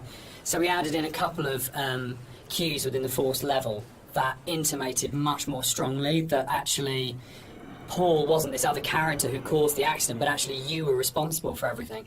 But again, it was then trying to find that balance of not overcooking it, so you weren't led to that idea, but just if you happen to have the combination of just a couple of narrative units, then you would possibly come to that interpretation. But it was really amazing to be able to say, it felt like giving something back to the fans that had enabled us to make the remake in the first place. And it's always a lovely moment as a developer to be able to recognise your fan community and kind of say, thanks, this one's yours, this one's here for you.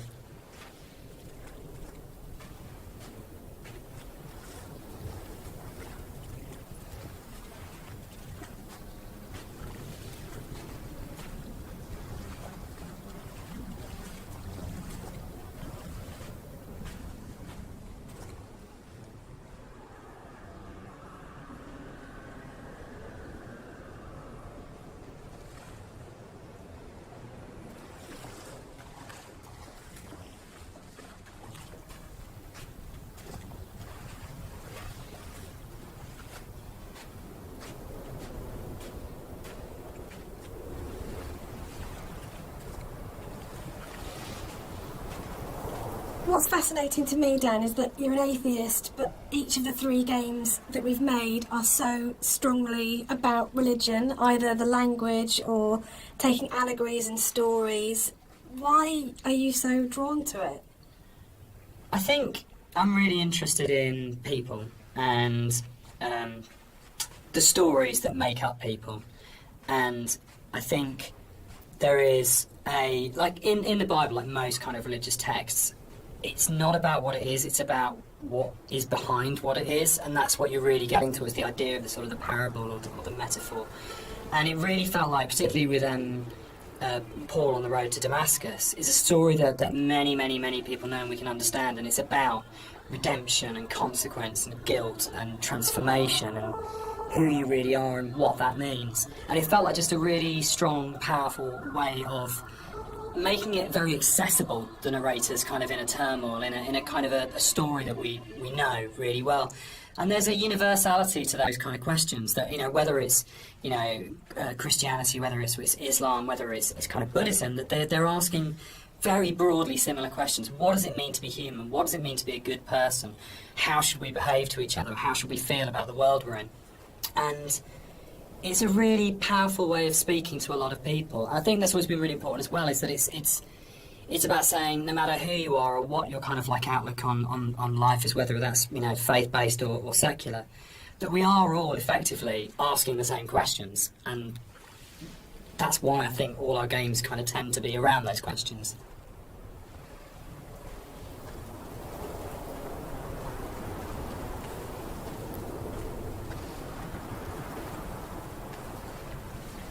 Is Dear Esther a depressing game or a hopeful game? For me, it's kind of like a mix of both, really. I think, like, my interpretation is kind of like, always feel like kind of depressed when I think about the kind of turmoil that this guy's been going through for God knows how long, and the kind of environment he's been in, and, you know, all these events surrounding his story. But for me, I always feel like a little bit hopeful at the end, you know, like the conclusion just feels like a relief. Like this is kind of all ended in some way. What do you think, Jess? I think it's a game about acceptance, and I really like that. And I think it's telling that a lot of people with mental health issues have responded really positively to the game, and we get a lot of emails and letters from those people saying that it's helped them through a really difficult time. And for me, that's because it's about the struggle of being human, that it's hard and that we love and that we grieve and we lose, but we come through it, and those things are what makes us human, that it's transformative and that the pain is part of life. And that's a really beautiful message, and I think that's what you do so well, Dan. That's what you write about. You write about what it is to be human. So Dan, you wrote it. Without wanting to cop out, one of the things about writing it that I really wanted to do was to make something that people could take and could own, and it would be their take on it. And their interpretation of it mattered in a way that mine didn't. My job was to give them the architecture to interpret in their way. So I think that is a cop-out. I do. I think as writers you always have. Yeah, I think it's redemptive. But I don't think the redemption is as cut and dried as it's all okay at the end. It's not okay at the end. But there is a release, there's an escape, that bad times will happen, but they will end. And they won't always end positively, but they will end. And that's I think, the redemption of it, of saying that this too shall pass. This too shall pass. Which my mum always says, you know, and I think that's probably the motto of the Chinese room, actually, absolutely. isn't it? Like, I don't think it's as kind of openly positive as, say, Rapture had a much more strongly positive end. I don't think Esther had. I think it's much greyer than that. But I think fundamentally it's about coming to terms.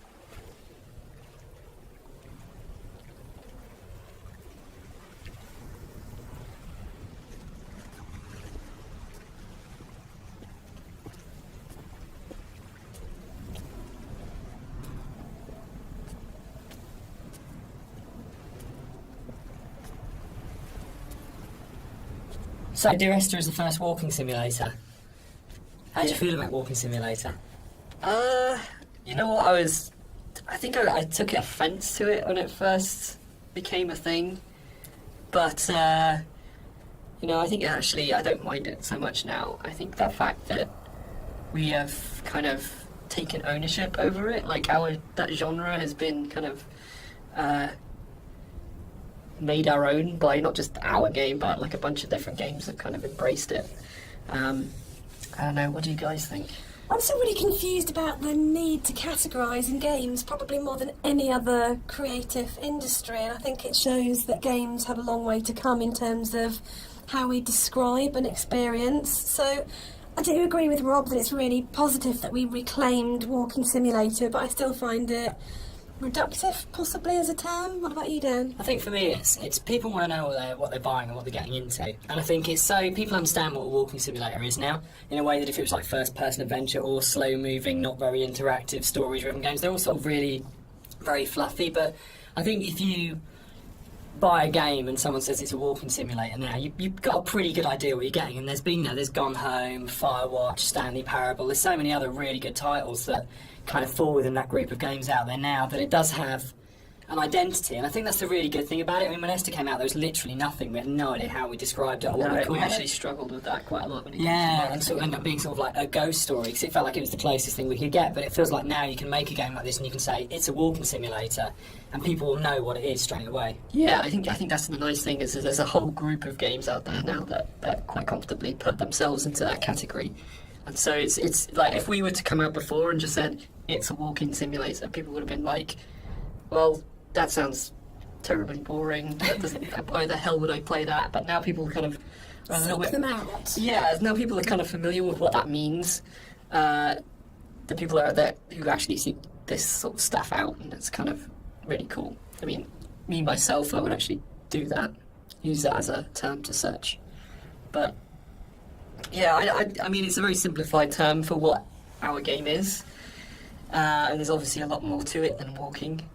But I think when you look at other genres, they're also kind of very simplified. You know, first-person shooter, role-playing game. It's, you know, to me it doesn't seem as bad as any of those other things.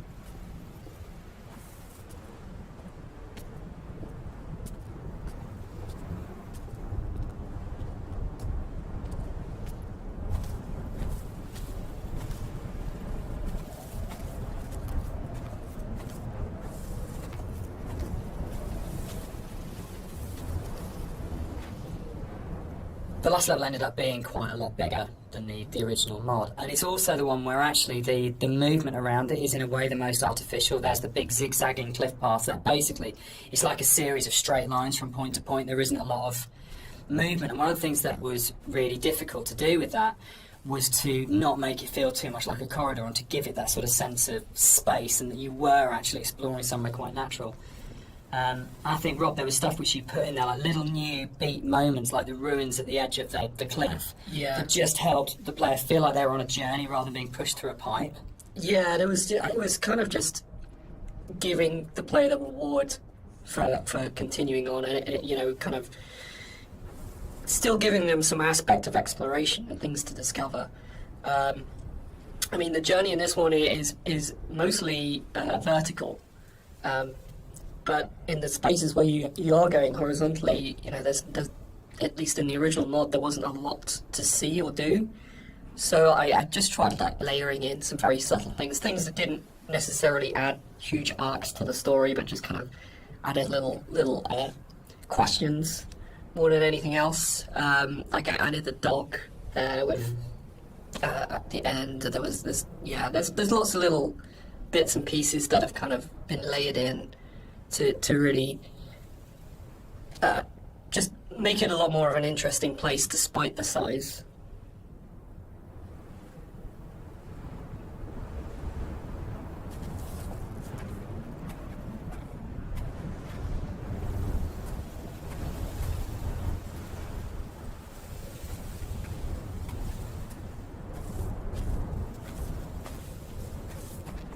There's a bit of an illusion of simplicity with games like Dear Esther that people kind of assume because there's not a lot of mechanics and there's not much going on in that sense that they're easy to make. And I think actually it's kind of the opposite in a way, that because they're so simple, everything is exposed and everything has to be exceptionally good for it to work, because you're carrying a player's experience on a fairly sparse, minimal kind of framework, and that really means that every aspect of it has to be produced at a really high quality and has to be done with a lot of passion and a lot of thought. There's nowhere to hide in a game like Esther, and that's something which I think carries through to the best games of this type. You can see with all of them there's a real commitment to kind of depth and a really intelligent way of approaching design, and a real kind of trust in the player and a real assumption that players are smart, imaginative people who want experiences.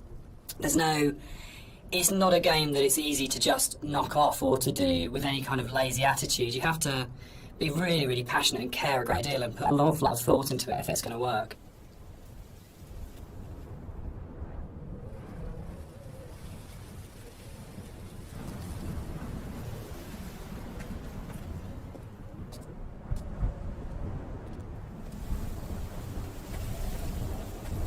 One of the things that I think was added more frequently in the final version of Dear Esther was the inclusion of a number of ghosts in the game.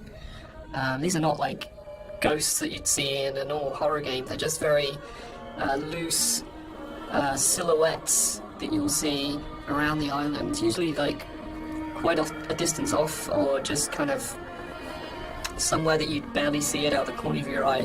I think this is a good example of where it's kind of really in your face, and these are kind of just something that we put in to kind of not just bring some unreal elements to the island, but something supernatural as well, something that's kind of beyond this world, something kind of unsettling.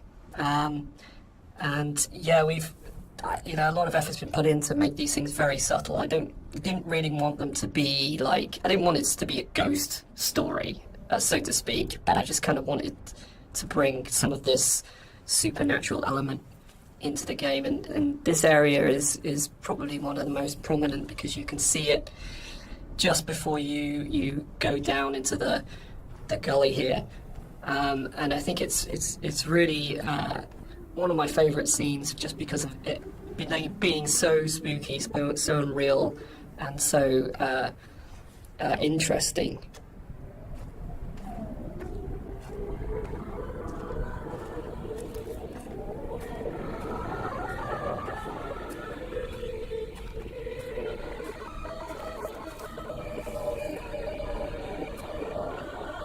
So here it kind of, the environment becomes a little bit more surreal again. We kind of play with the colours a little bit, bring up the saturation. It's kind of a little bit of a return to some of the more cave-like aesthetics in terms of colours and stuff like that. And it's kind of there to kind of signpost another significant moment in the game, or something that's leading up to the significant moment.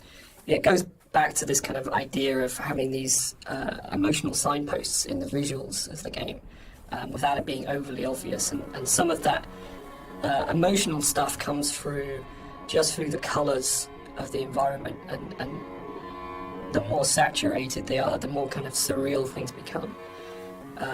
So this is kind of like a turning point in the game. It's kind of like the final notice of you reaching the end.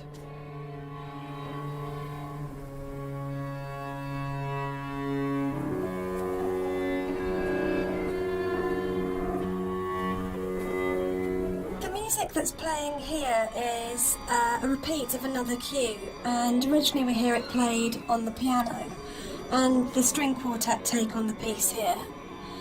And it's one of those really nice instances where we were in the studio and I had this idea of how it was going to sound, and I thought it was going to be quite full and rich and, yeah, full-bodied. And then one of the string players said to me, this is wrong actually for what we're playing. And they said, let's strip out all the vibrato, let's play it in a really Scottish, plain style. And it absolutely transforms that piece, and it's one of the really special things about being a composer, is that you get to collaborate with people who come fresh to it. So you have this preconceived idea of how it should be, and then they say, no, why don't we turn it around and think about it like this? And it absolutely fits and works for that scene, because what we're getting at this point is a sense of fragility, of an ending, and it's almost reminiscent of a funeral procession. It's slow and it's dirge-like. But yeah, it was just a lovely moment where they gave something of themselves, and that's what's amazing about working with live instrumentalists. You're never going to get that from a sample.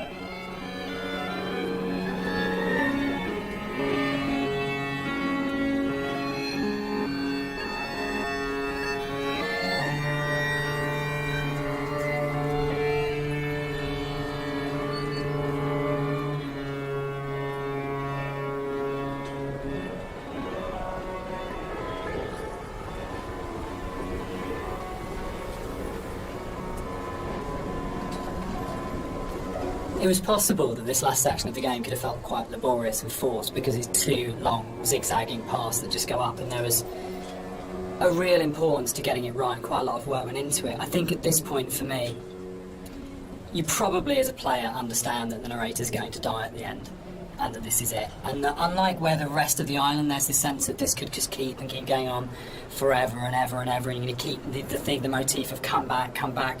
But I think when you set on this path, we really wanted to have that sense of, this is it, this is the last time you're going to walk these paths, this will end now. And that sort of idea of going, you're kind of climbing towards your death, but you're also moving towards a point where that glimpse in the caves where you see the motorway, and you go, I understand what this is about. For me, the whole path up the side of the mountain is about saying, it's okay. It's that kind of starting to kind of release it and go, it's kind of okay that Esther died. It's kind of okay that the accident happened. I know that I'm going to die. I know that this is going to end. I know that there's nowhere for me to go apart from follow this path, but that's all right. And it was very sort of hard to kind of try and find that subtle mix between the dread of it and the acceptance. It's where the positive and the negative and the kind of the loss and the redemption really start colliding for me. At least certainly that was what we were trying to achieve with it.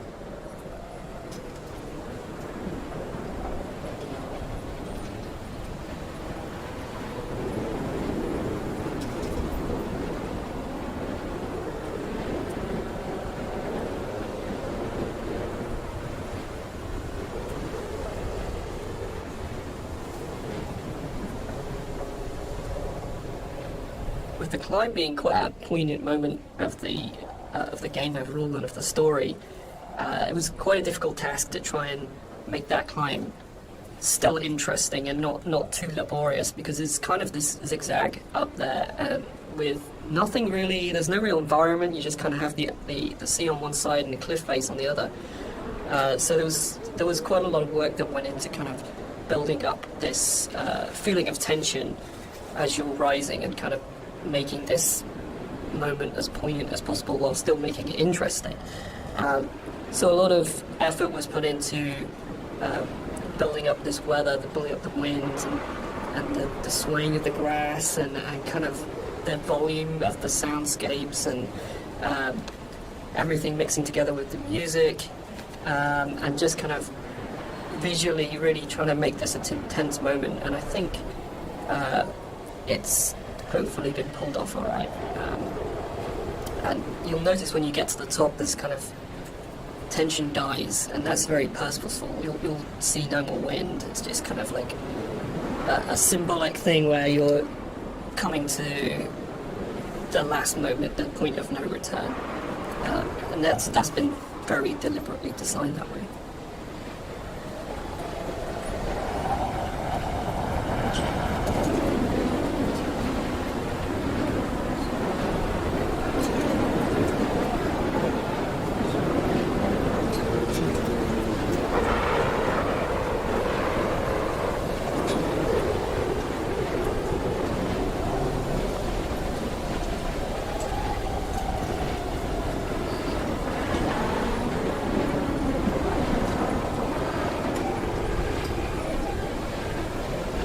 We had a lot of debates, didn't we, about the ending of the game and whether the player should retain control or whether it's okay to go to a cutscene at this point. I personally don't mind it. I actually actively like it because I think it works really well as a metaphor for loss of control at that point. Dan, I know you're not as keen. Yeah, I'm not. I would have loved the player not to have had control taken away from them, but to me it was a balance between two evils. The evil of having a cutscene and the evil of the player accidentally falling off the ladder halfway up and destroying the ending. Yeah, I agree. I think we tried a few different things, and the tech at the time just wasn't, the ladder tech at the time just wasn't there, so... and the other thing for me was pacing. It was making sure all the music, the voiceovers, the timings and everything were perfect for that final jump-off point. And just letting the players kind of noodle around going up the ladder for what may have been like 7 minutes, because it's a tall tower, was kind of an impossible task.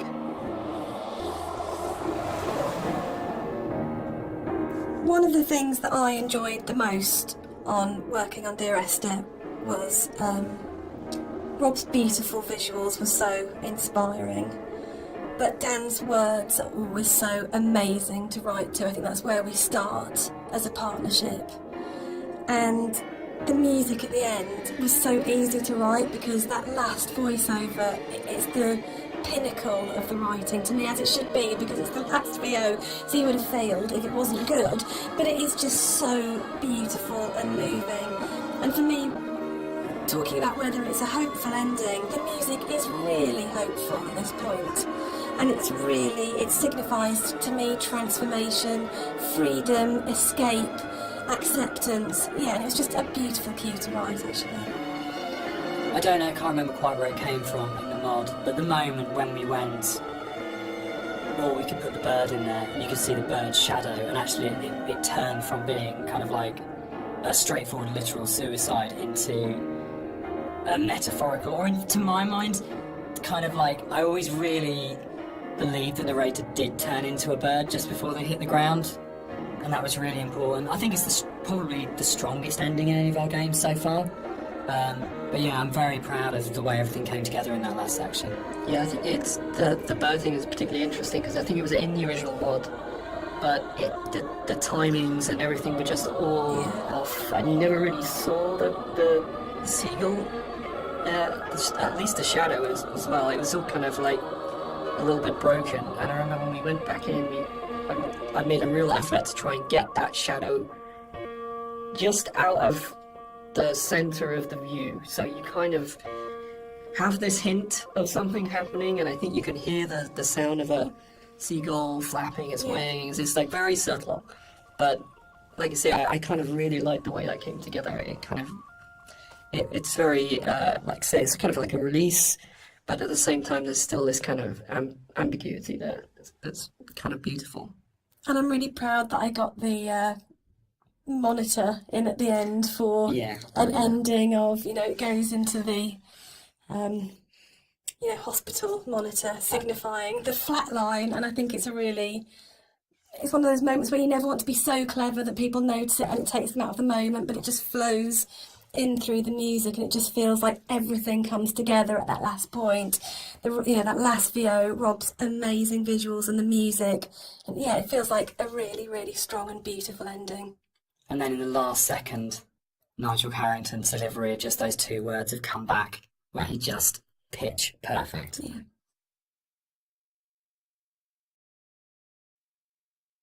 So that's the end of the director's commentary. We'd just like to say a big thank you to everyone for listening. We hope you've uncovered some secrets and some facts that you didn't know about the game before. We'd also like to say a huge thank you for buying the game, and for all our fans who've been behind us and been behind the game and have kept it alive all these years. It's a real privilege that it's still out there, still such a title that people love so much. Yeah, and we're really looking forward to the future and what we can create coming up next. Thanks for listening. Cheers. Bye.